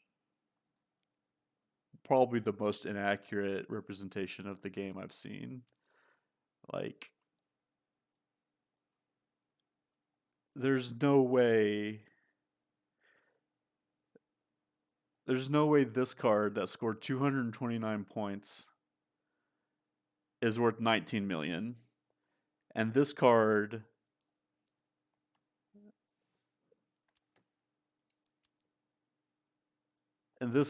that just does nothing is like complete hot garbage.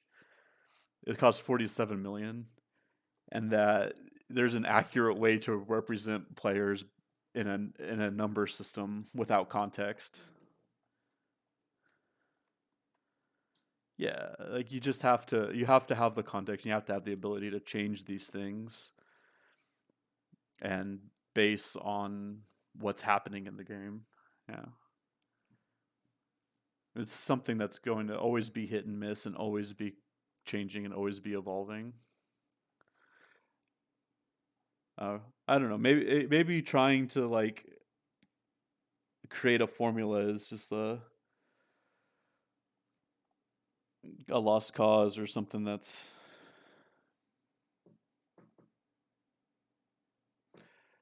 There's some, that's true. Yeah, I mean, you got to have some sort of baseline to start with, and like adding up the stats and the numbers, and giving some sort of metric to these to create a number. It's as good a way of any to do it. Um, but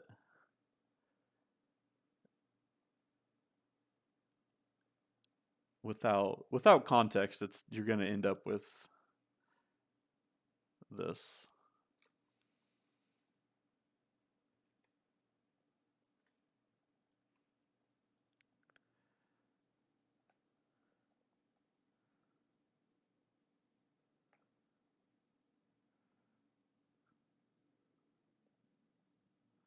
Yeah, yeah, exactly. I just like having these conversations. I think it's really interesting to think about, to really think about the game in this type of a way. LeBron salary decreased, Kevin Durant increased. And this type of like just 1 million, 2 million type of increases and decreases is the style of balance that I like as well. Like I big League of, or ex League of Legends player where this number is decreased by 5%, or this thing has been increased by 3%. The cooldown has been reduced by 1 second, and then you just kind of like tweak those numbers until somebody picks it up and starts playing it and realizes that it's good. Like a lot of this is just imaginary, right? Like this is just ways to get people to notice it. Gordon Howard's. Who's Gordon Howard's?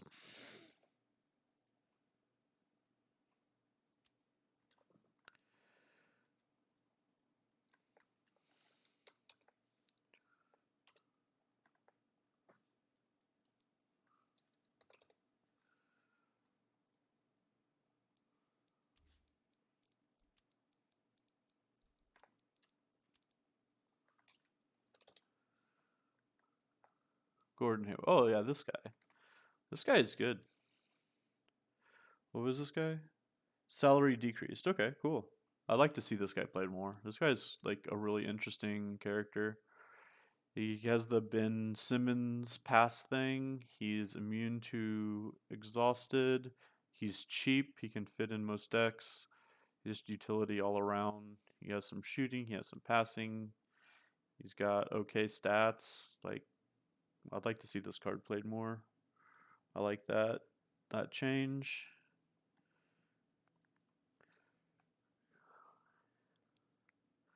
Kyle Lowry gets less shots. Michael Porter salary decreased. Joe Harris. Yeah. Yeah, don't listen to content creators. Don't listen to one guy on the internet talking about how he likes or dislikes something. Make your game for sure. There's a quote about like people's feedback being valuable but unimportant. Like the way people feel about things is usually correct, but the suggestions they give to change it are normally wrong. I can't remember how that quote goes, but Joe Harris salary decreased, offense decreased. Interesting. So that's weird because if you decrease Joe Harris's salary but increase another piece of that arsenal, then it kind of just ends up being the same. But we'll see. Terry Rossier. What's this guy?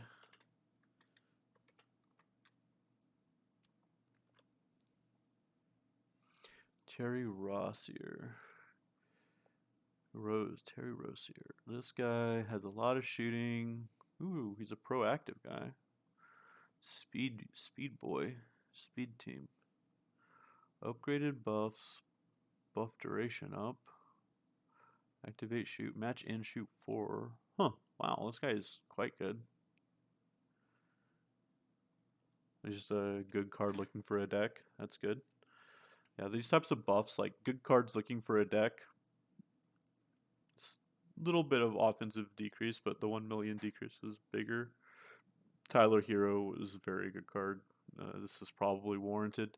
Puts him on chart and on level with Seth Curry, right?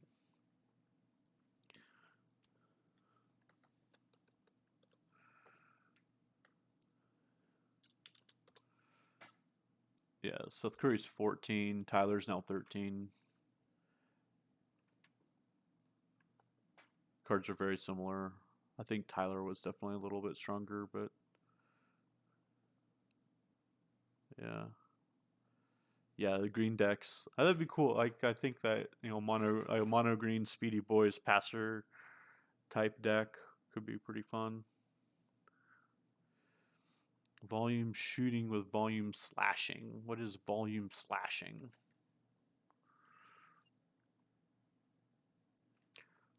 Volume slashing.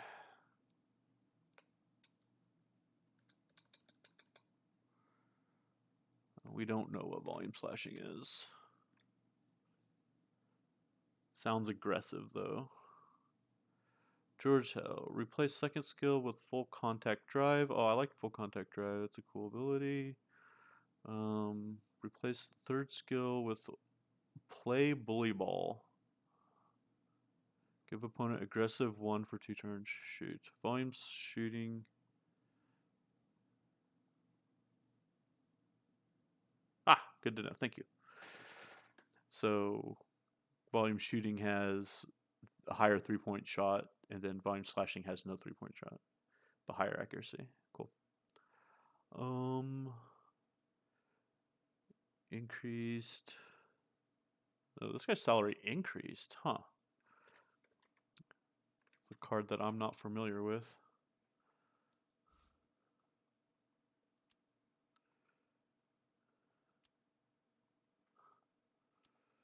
Substitute in. Okay, so substitute in, defense up, another proactive guy. Shoot. Ooh, still 20 turn meter. Ooh, that's a lot. And then feed the cutter. Okay, yeah, this guy just like synergistic mono green card. That's cool. He increased. Oh, offense decreased by quite a bit and salary increased. Interesting. Not familiar enough with that to know that balance change.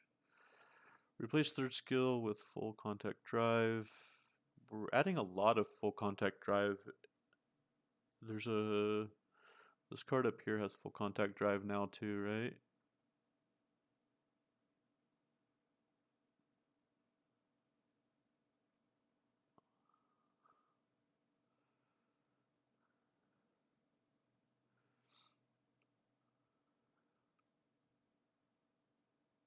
Give 10 stamina to all teammates and remove 1 debuff. I was looking at, yeah, that's okay, I guess. Where was, there's a card that had full contact drive.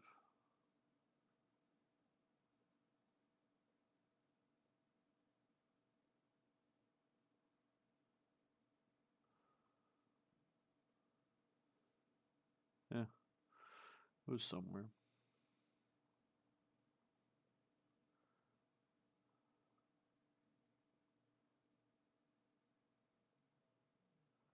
There it is. This guy, Zar Williams, full contact drive. Looks like they're making that more of a thing. Cool. Offense decreased. Jordan. Replace second skill with full contact. Oh wow. Making this guy good. It's actually, wow. This guy's already a standard tech card that I play.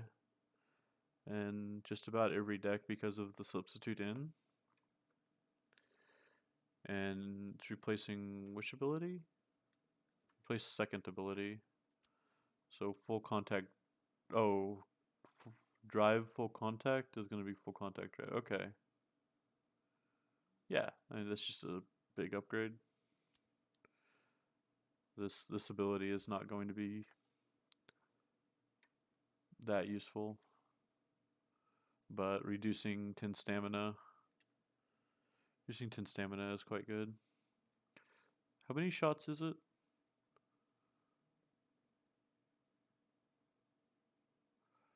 Full contact drive, shoot 4 on this guy. It was a tier 3 ability. I don't know.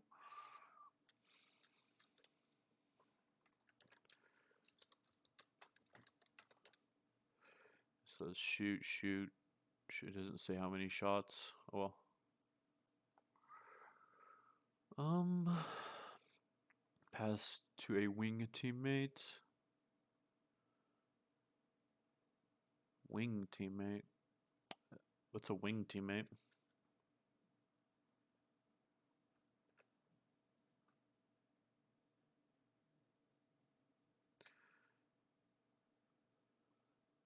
Oh yeah, you just changed the full drive. How many shots though? Will it remain the same number of shots? So like this guy has 3 shots, he'll remain with 3 shots.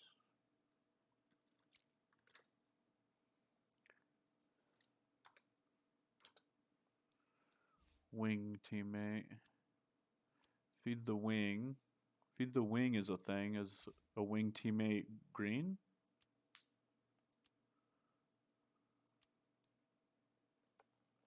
Okay, it stays the same. Cool. Stays the same number of shots. That's good to know.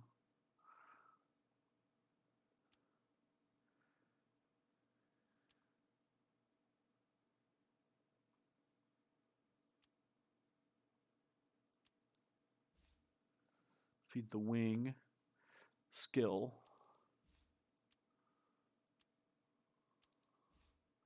Feed the wing skill. So as a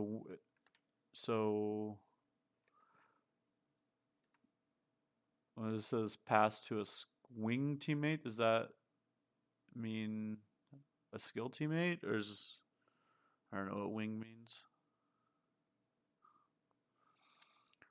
Salary reduced from 41 to 40. Kawhi Leonard. Opportunistic. 25 turn meter changed to 20. Yeah. I assume this card was pretty good, right? Yeah. I'll try playing this card for a little while. It's so expensive. 41 million is just so...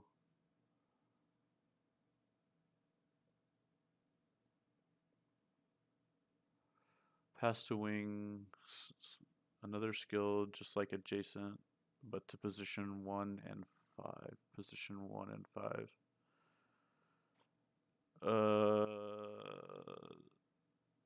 Position 1 and 5. So in Dota, position 1 is the one that farms a lot and gets all the gold. And position 5 is a support. Position 1 is like the point guard, right? Position 1's the point guard in basketball, and position 5 is like the center. Left and right. Gotcha. So like wing makes sense now. Wing makes sense now. Sorry, I'm like I don't think I've seen a basketball game in like 25 years, so um apologies for not knowing a lot of this stuff.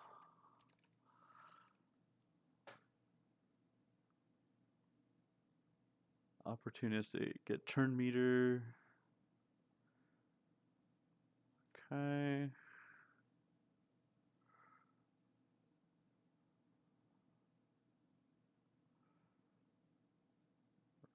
Deontay Hunter reduced. Marcus Morris salary increased. Offense reduced. Defense increased.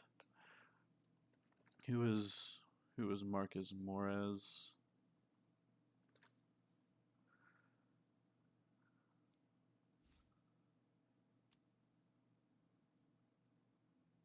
Yeah, this guy.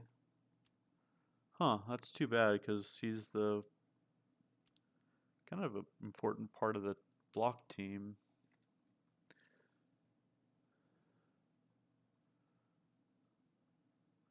John Wall. Salary reduced quite a bit. Shoot and pass.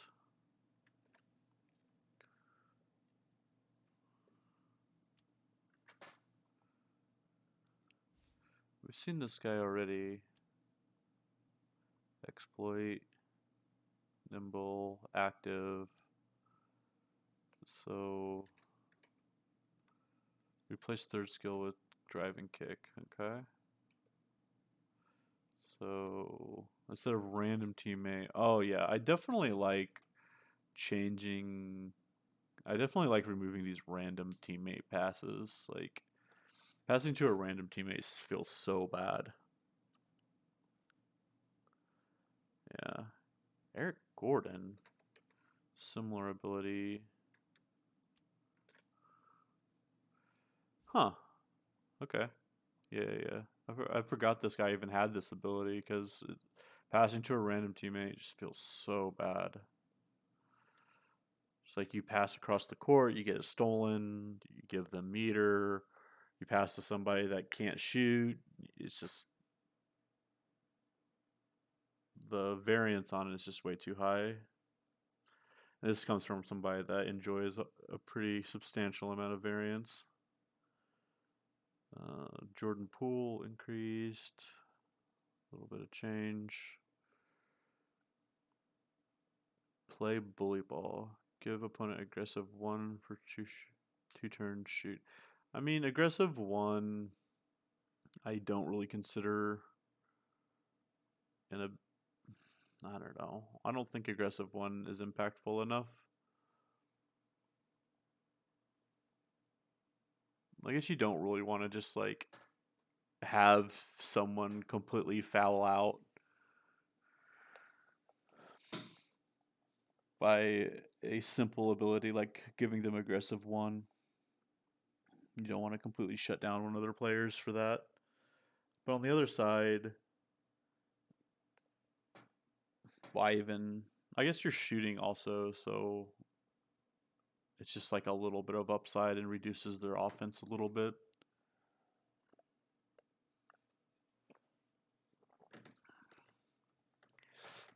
It is pretty insubstantial though. I wonder what the comparison, like the numbers, like aggressive 1 versus like offense down 1. What are the? I wonder what the effectiveness comparison between the two is.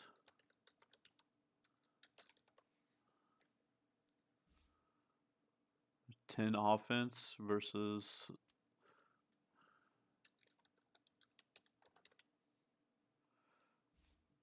7% chance to foul. I suspect aggressive is better than offense down 1, right?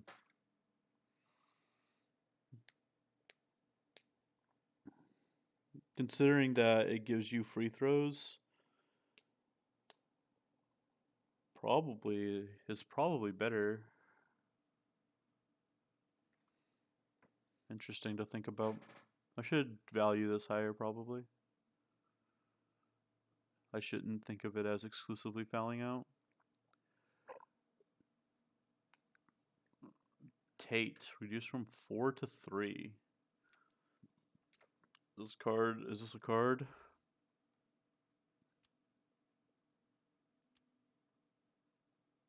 Yeah, whatever. Jalen Green, 17 million. Offense reduced, defense reduced. Good. We'll see where that goes.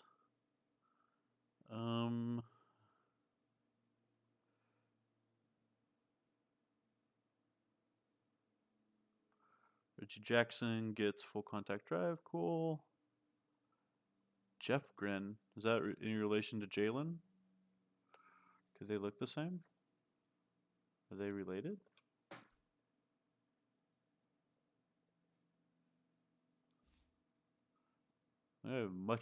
Much older brother. I don't know.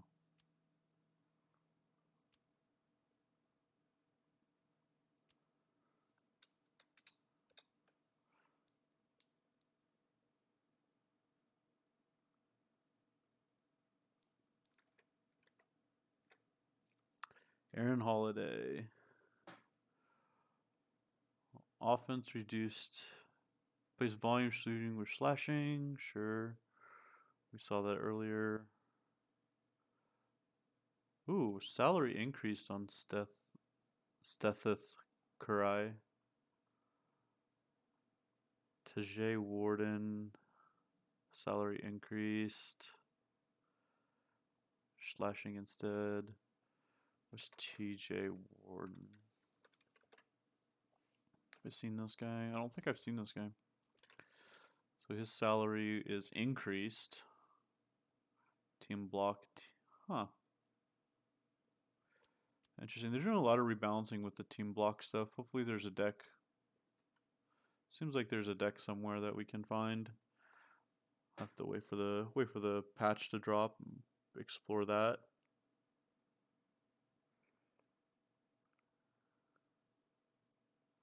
Outside pass, winger teammate, Pat Keogh. Let's try to see what this guy is. This is a 3-cost guy.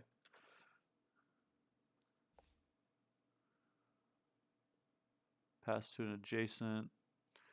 You pass to a wing instead. Replace second skill. Yeah. Okay. Defense.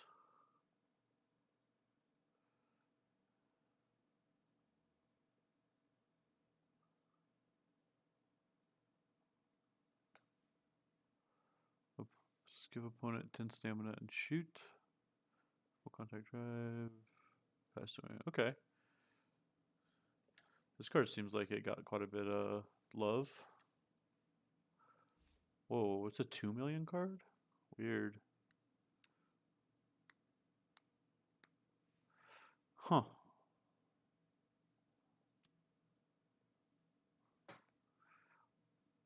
Interesting. This could be quite a good card for 2 million.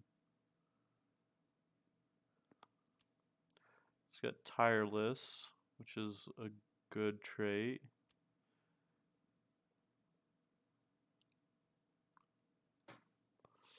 He's got the change in this and the change in this. Huh. That's a good numbers. Plus 20 here. 70, 50. That's a lot of numbers. That's a lot of numbers for 2 million.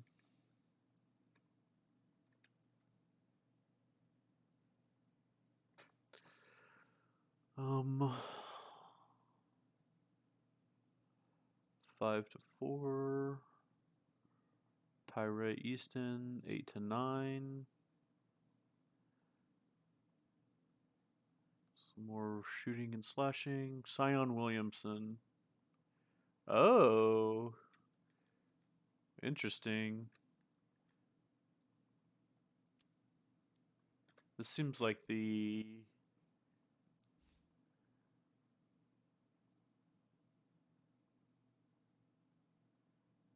Huh.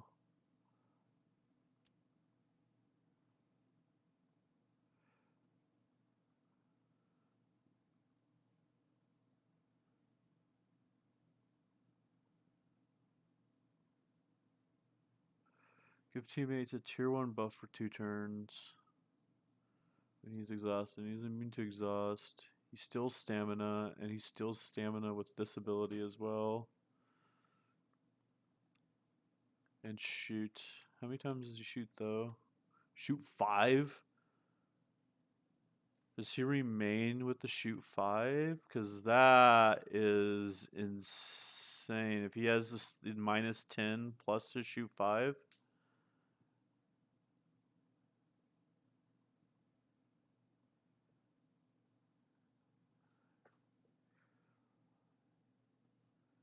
Zion was bad design because he didn't care about blocking. Block down. Yeah.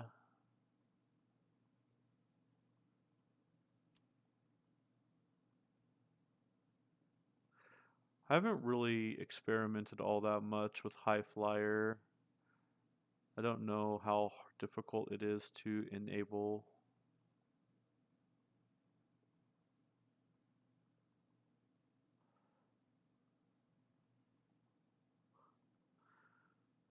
Yeah, it overpassed. But like you have to have 75% accuracy though. Like the thing is, like most characters that have high block also have a pretty high defense. So I don't know. I don't know what the formula is like offense to defense. Like how much more offense do you need? Right? Obviously, yeah, they can't block if you have high flyer for sure. But like how much higher does your offense need to be than their defense for high flyer to activate? Like with this shot has 45% accuracy, right? So you need an additional 30 accuracy. I don't know what the formula is from offense to defense. Like, do you need plus 30? Is it just simple as like plus you have 30 more offense than they do defense? Or is it more complicated than that?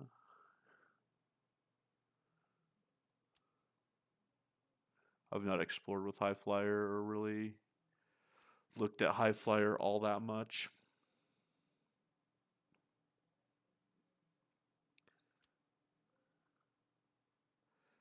25% to get a bonus shot. That's 2 stamina. This ability is so strong. I think this card's really cool.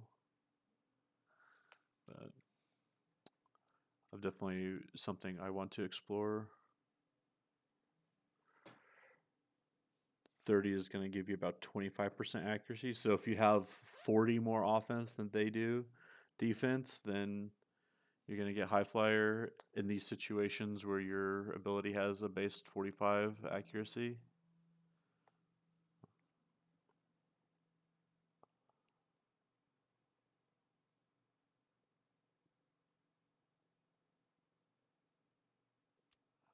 It's a pretty big ask. I guess if you have plus 20 from the matchup, I guess all you need is the matchup and you get high flyer or an offense up or just a good matchup like somebody with 50 defense. I guess 50 defense is Zion Williamson is a bad example to look at for high flyer because he just has innately a lot of offense, right? But if you're talking about someone like this guy, right? He's gonna need a lot of work. This guy's gonna need like a lot of work to get high flyer active, you know?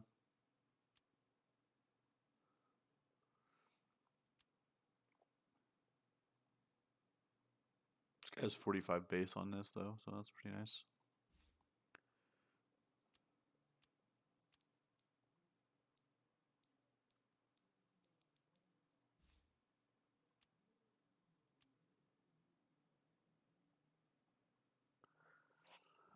Forty accuracy.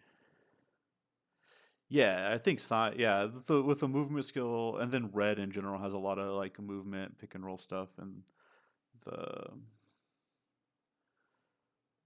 you definitely have to like work to get high flyer to function, which is obviously a good thing.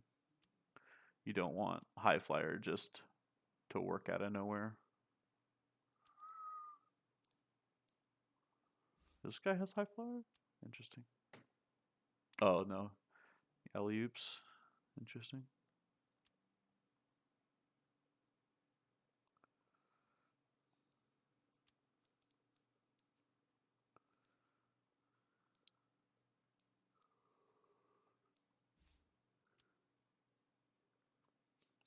When you do like an offensive rebound, what is your shot percentage?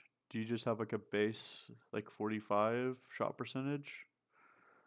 Is it similar to a bonus shot? Bonus shots have 45 by default. Is offensive rebound the same? Yeah, that's what I figured.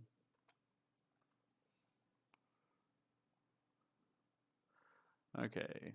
Jonas, offense reduced, block reduced, stamina reduced. Is that an interesting way to go about nerfing Jonas?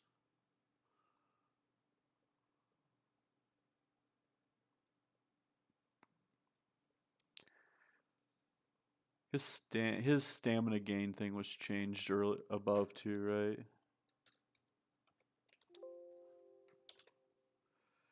Right. It's a lit. There's like one less meter on it. And it's more in chunks.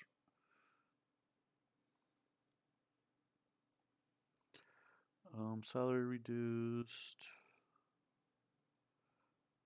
This guy. This guy. Who's this? Bryce McGowan's.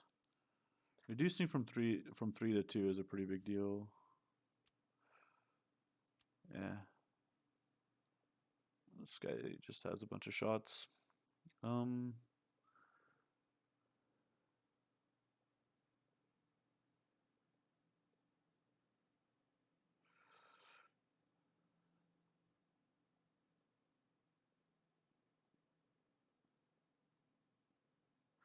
Story with Jonas. Oh, interesting. Story with Jonas is that his passive that gives 5 stamina off a rebound is named putbacks.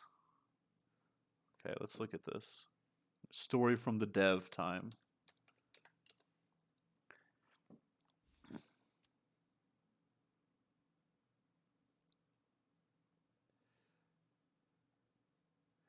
Story with Jonas is that his passive that gives 5 stamina on rebound is named putbacks and should have given auto score and offensive rebounds. Oof. Auto score offensive rebounds, okay. But you couldn't do it from programming limitations because of the accuracy number we just discussed.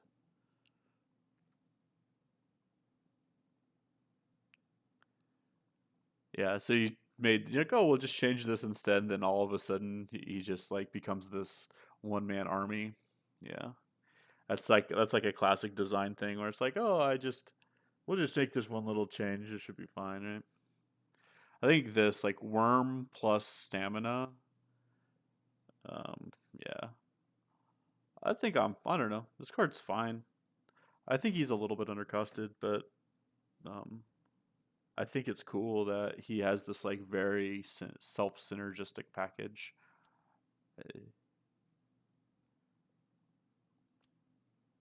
The thing about yeah, auto score is incredibly good too. Yeah, for sure.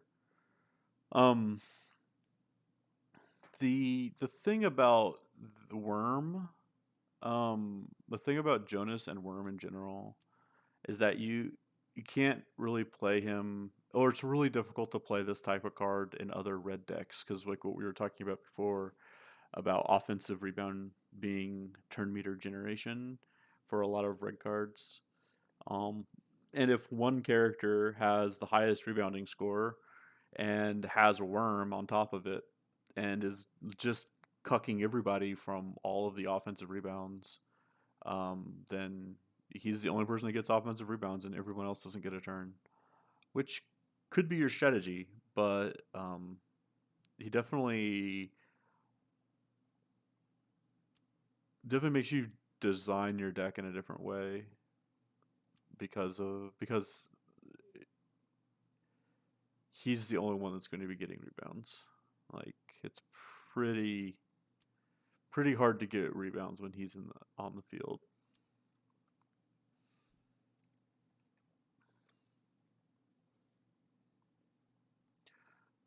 Play blue ball. This is just like another. It's very similar to Jason Tatum's, right?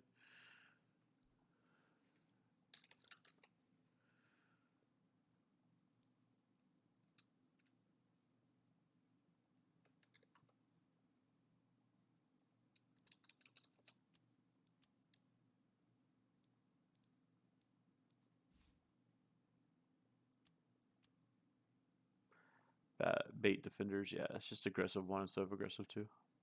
I think I like this ability. I think I like this ability. The more I think about it,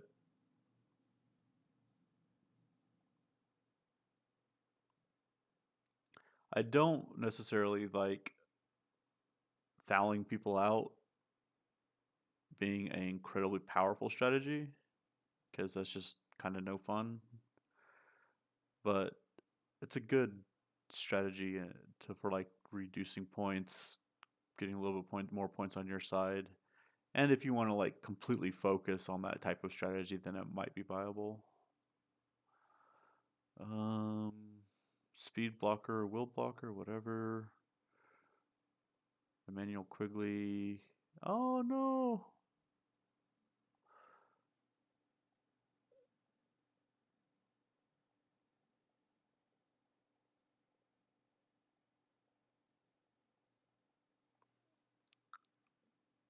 There was another card that's almost identical to Quigley.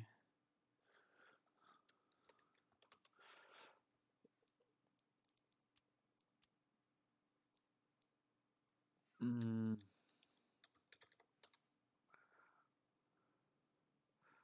that cost similar amount, 7 to 8.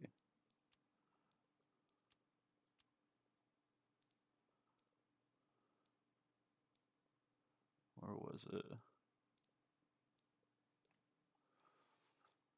There's Quigley.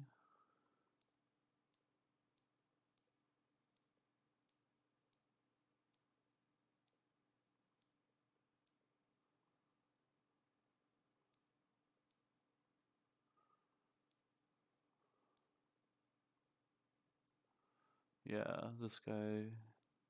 No.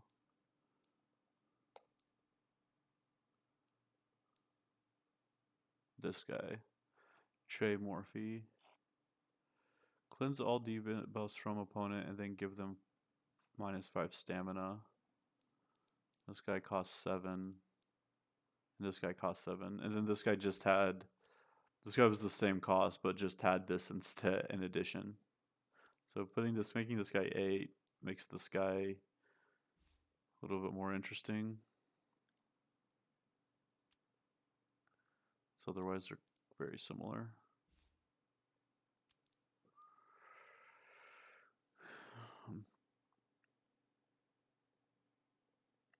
Plan to split a GGR into 2 debuffs. Aggressive. Okay. Plan to split aggressive into 2 debuffs. Aggressive for offense and aggressive for defense. A bit too powerful as an effect.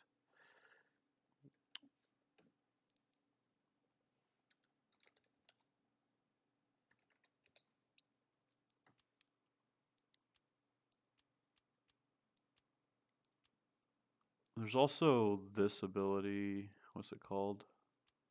Contact. Right, contact is also an ability. It's just straight foul chance. You think it's too powerful? So, do you know the the effectiveness of aggressive versus like offense down? Like, is aggressive one similar in effectiveness to like offense down two?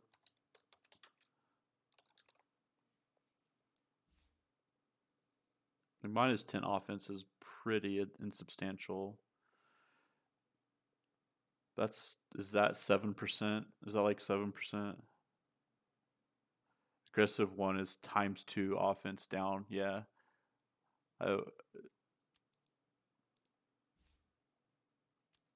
that was kind of my ballpark of it. Yeah. So it's about aggressive one is similar to offense down two.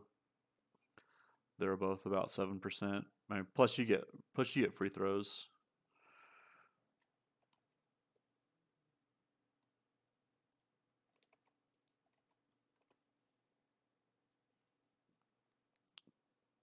Replace third skill with multiple screens. Switch with the teammate. Offense up and 3-point chance. Sure. Skills. Challenge the lane. Switch with the teammate. 20 stamina and counterattack for 2 turns.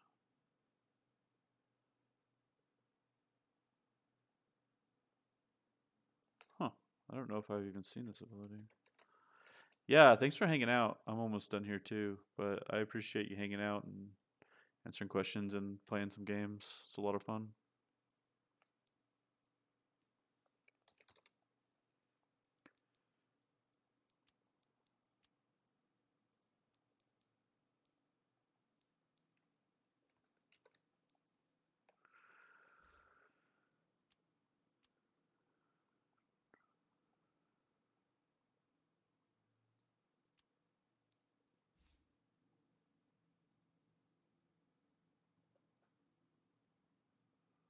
Huh.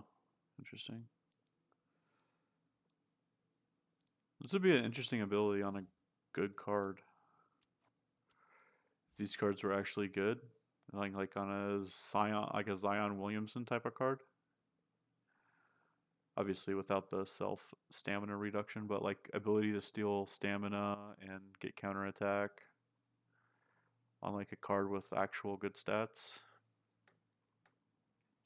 Like a lot of offense and not much defense, and then you change counterattack to your stamina and like steal stamina from your opponent type of card. But this guy, I mean, this is just the opposite of what you want, right? You want high offense, low defense, and then get counterattack. Weird. Then other big fixes and changes. Boom. Cool. Well, that's interesting patch notes. Will be fun to play tomorrow.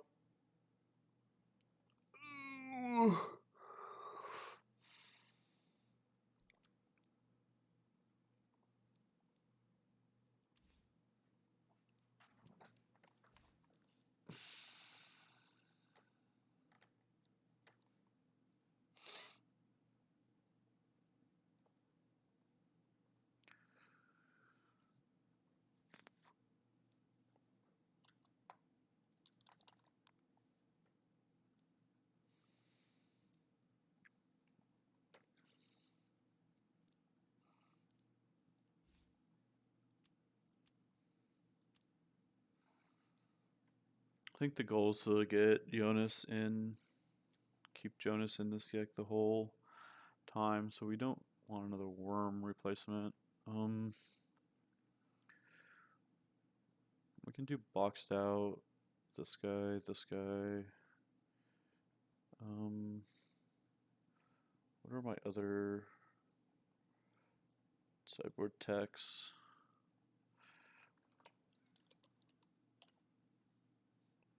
This guy.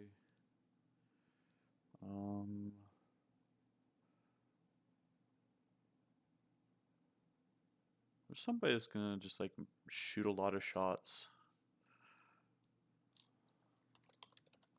Volume shooting, right? It's like this guy, yeah. It's the guy that's gonna shoot a lot of shots. Someone we can put in for Westbrook for a couple of turns.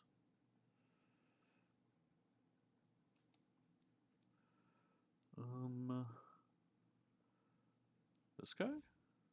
Shoot 6, shoot 6, shoot 5. Shoot, shoot. I want like 2 shoots. Shoot, shoot. Shoot, playmaking, shoot. Shoot, shoot. Shoot, shoot. There we go. Shoot 4 bonus shots. Shoot, shoot. There we go. We'll just play that. 57. Is there anyone with lower accuracy? Lol.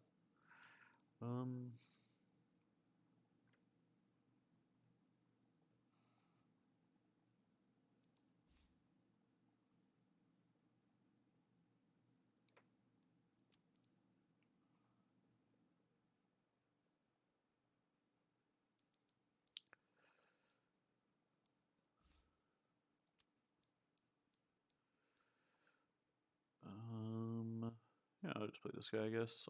God, I really hate his defense though. Maybe we can play. We can play this guy instead. We got 2 shoots. Play this guy instead. And then we have 6 million for the last 2. Can do a 4 and a 2. Is there any 4s that I like?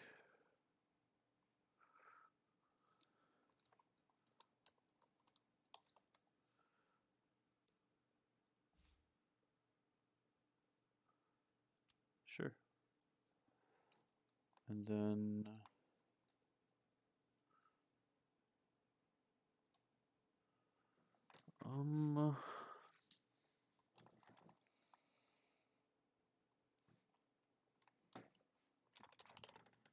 play this guy. I'll be right back.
All right. We'll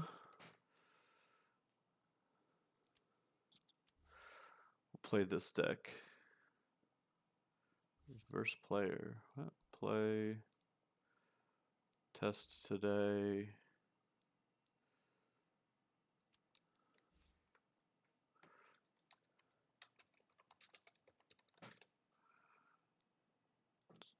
Deck has too many triggers and has been banned.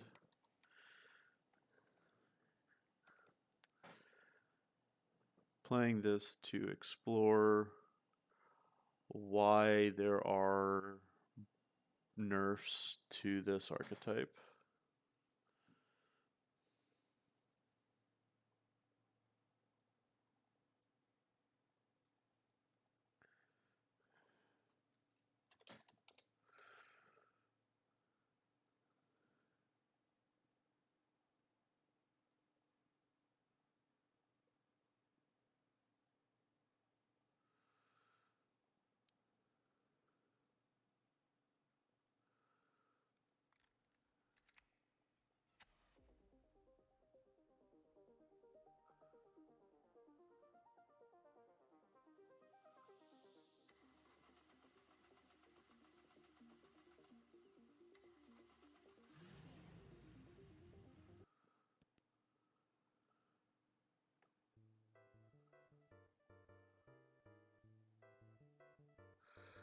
Oh, dude, I forgot about Pilot Wings.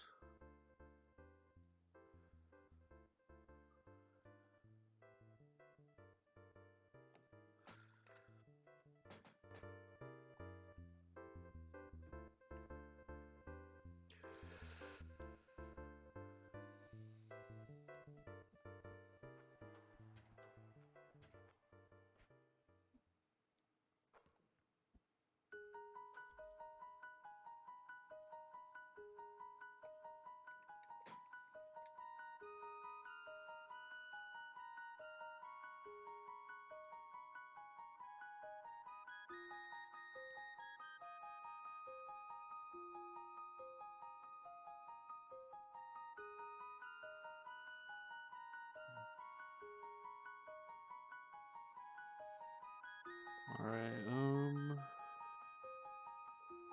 Shoot 3, pass 1 for each speed teammate. Point up, basic shots. So we just shoot the ball.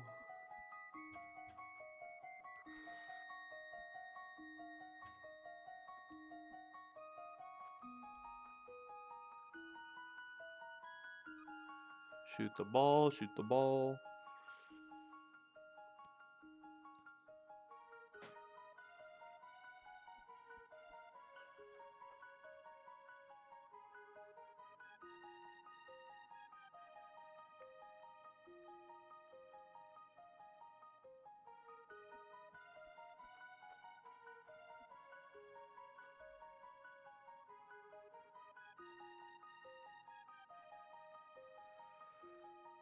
Rick James. This guy's no defense. What's going on here? Devin Booker, Kevin Durant.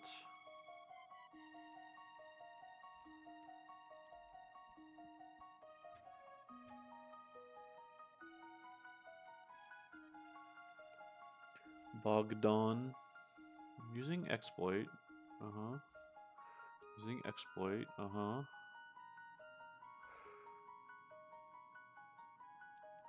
Okay.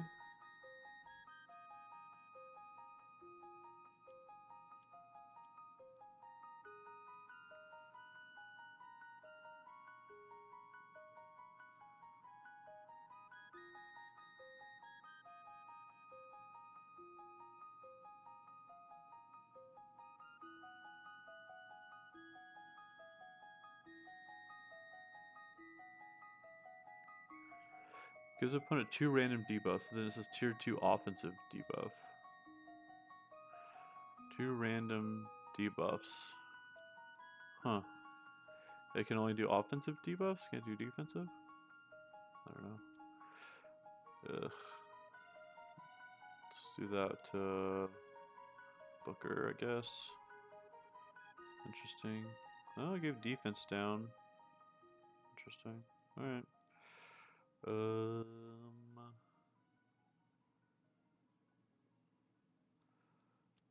just want to shoot here. I don't want to.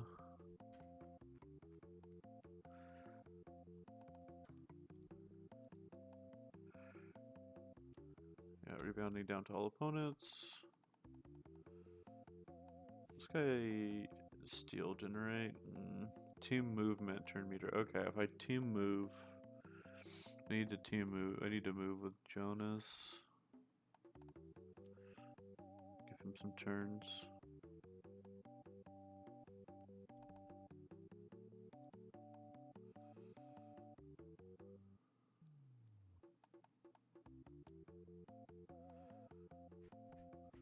Nice.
Chance up to your team. Shoot. I think I just subbed this guy out.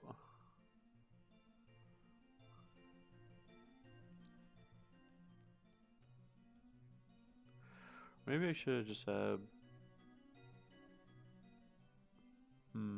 Maybe Ben is the right play on the bench here.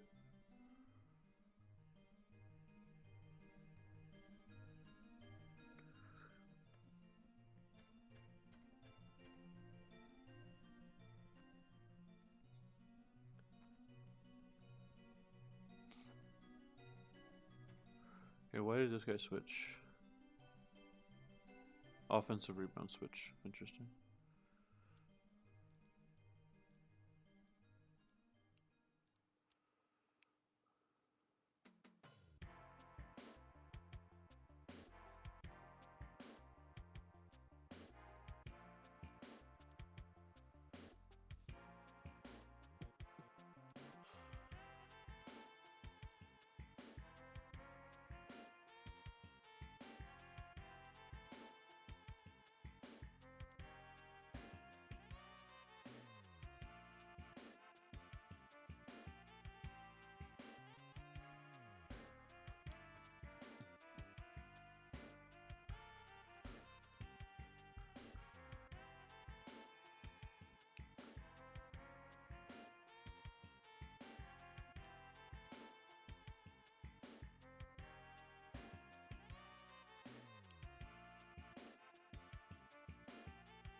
replace this guy.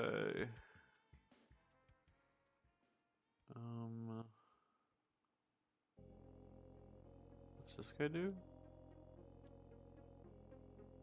This guy's just the guy that shoots a lot. Yeah, I like this guy.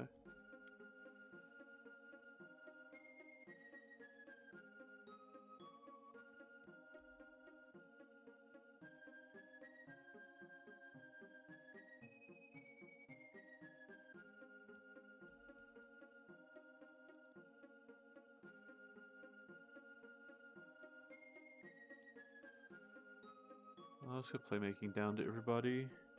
Hopefully we can lap someone here.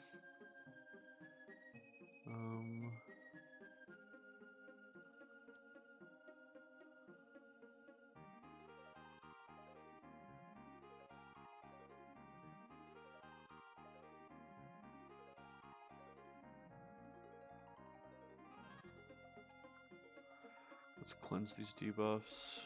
Oh, whoops. I thought it was the cleanse guy. Oh, it was this guy. Oh, dang. Some offensive rebounds.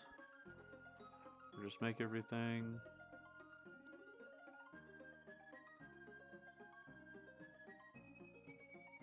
Sure. This guy shoots a lot.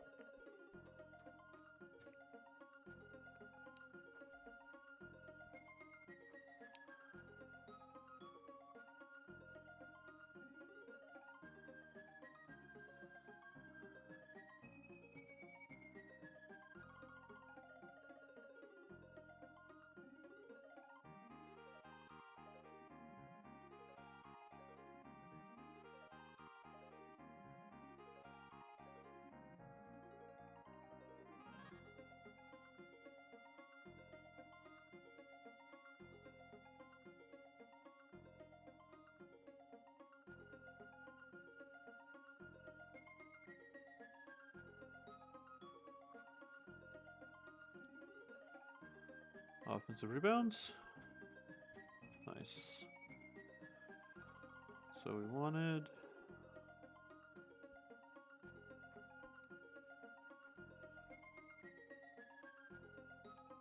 Switch with you.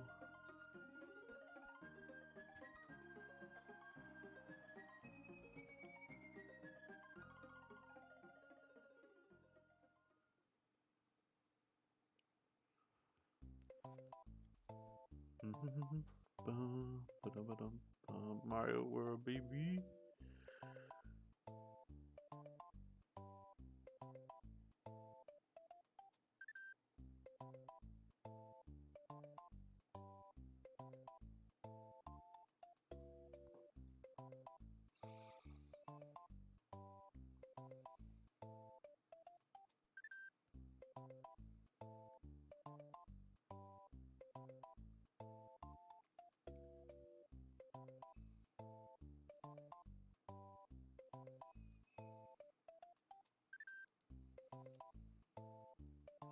Yeah, this guy, I went to cleanse their debuffs, but hopefully this will be able to score enough still.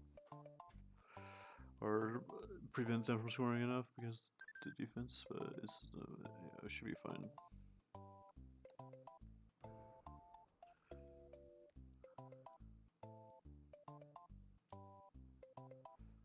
Put Russell Westbrook in, shoot some bombs.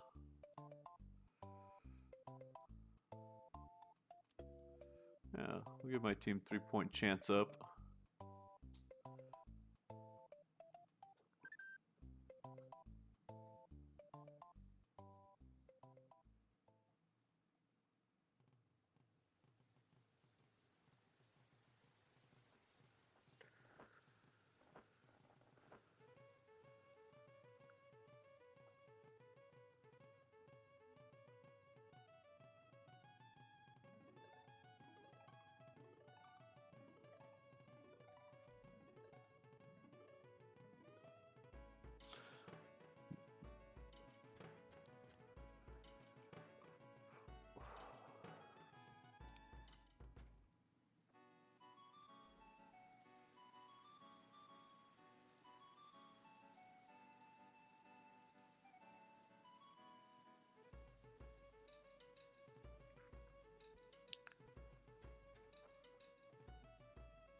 I don't know. This deck did not feel broken at all.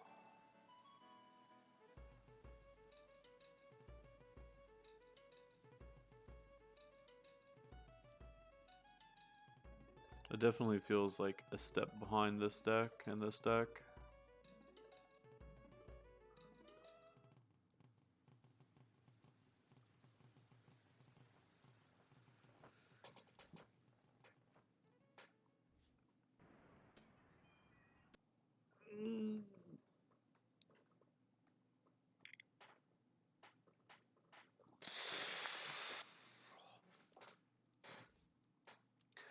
I don't know how this deck will function once Ben Simmons is removed from it.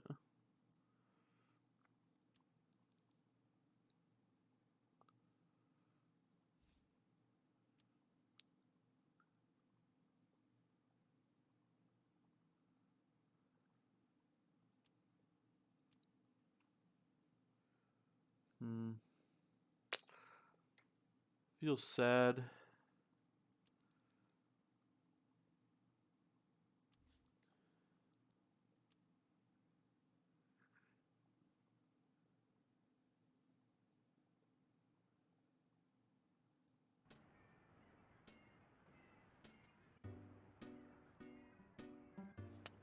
I'm gonna head out for the day.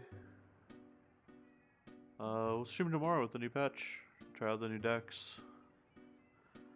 Interested in making a green deck, I think. Interested in updating the block boys.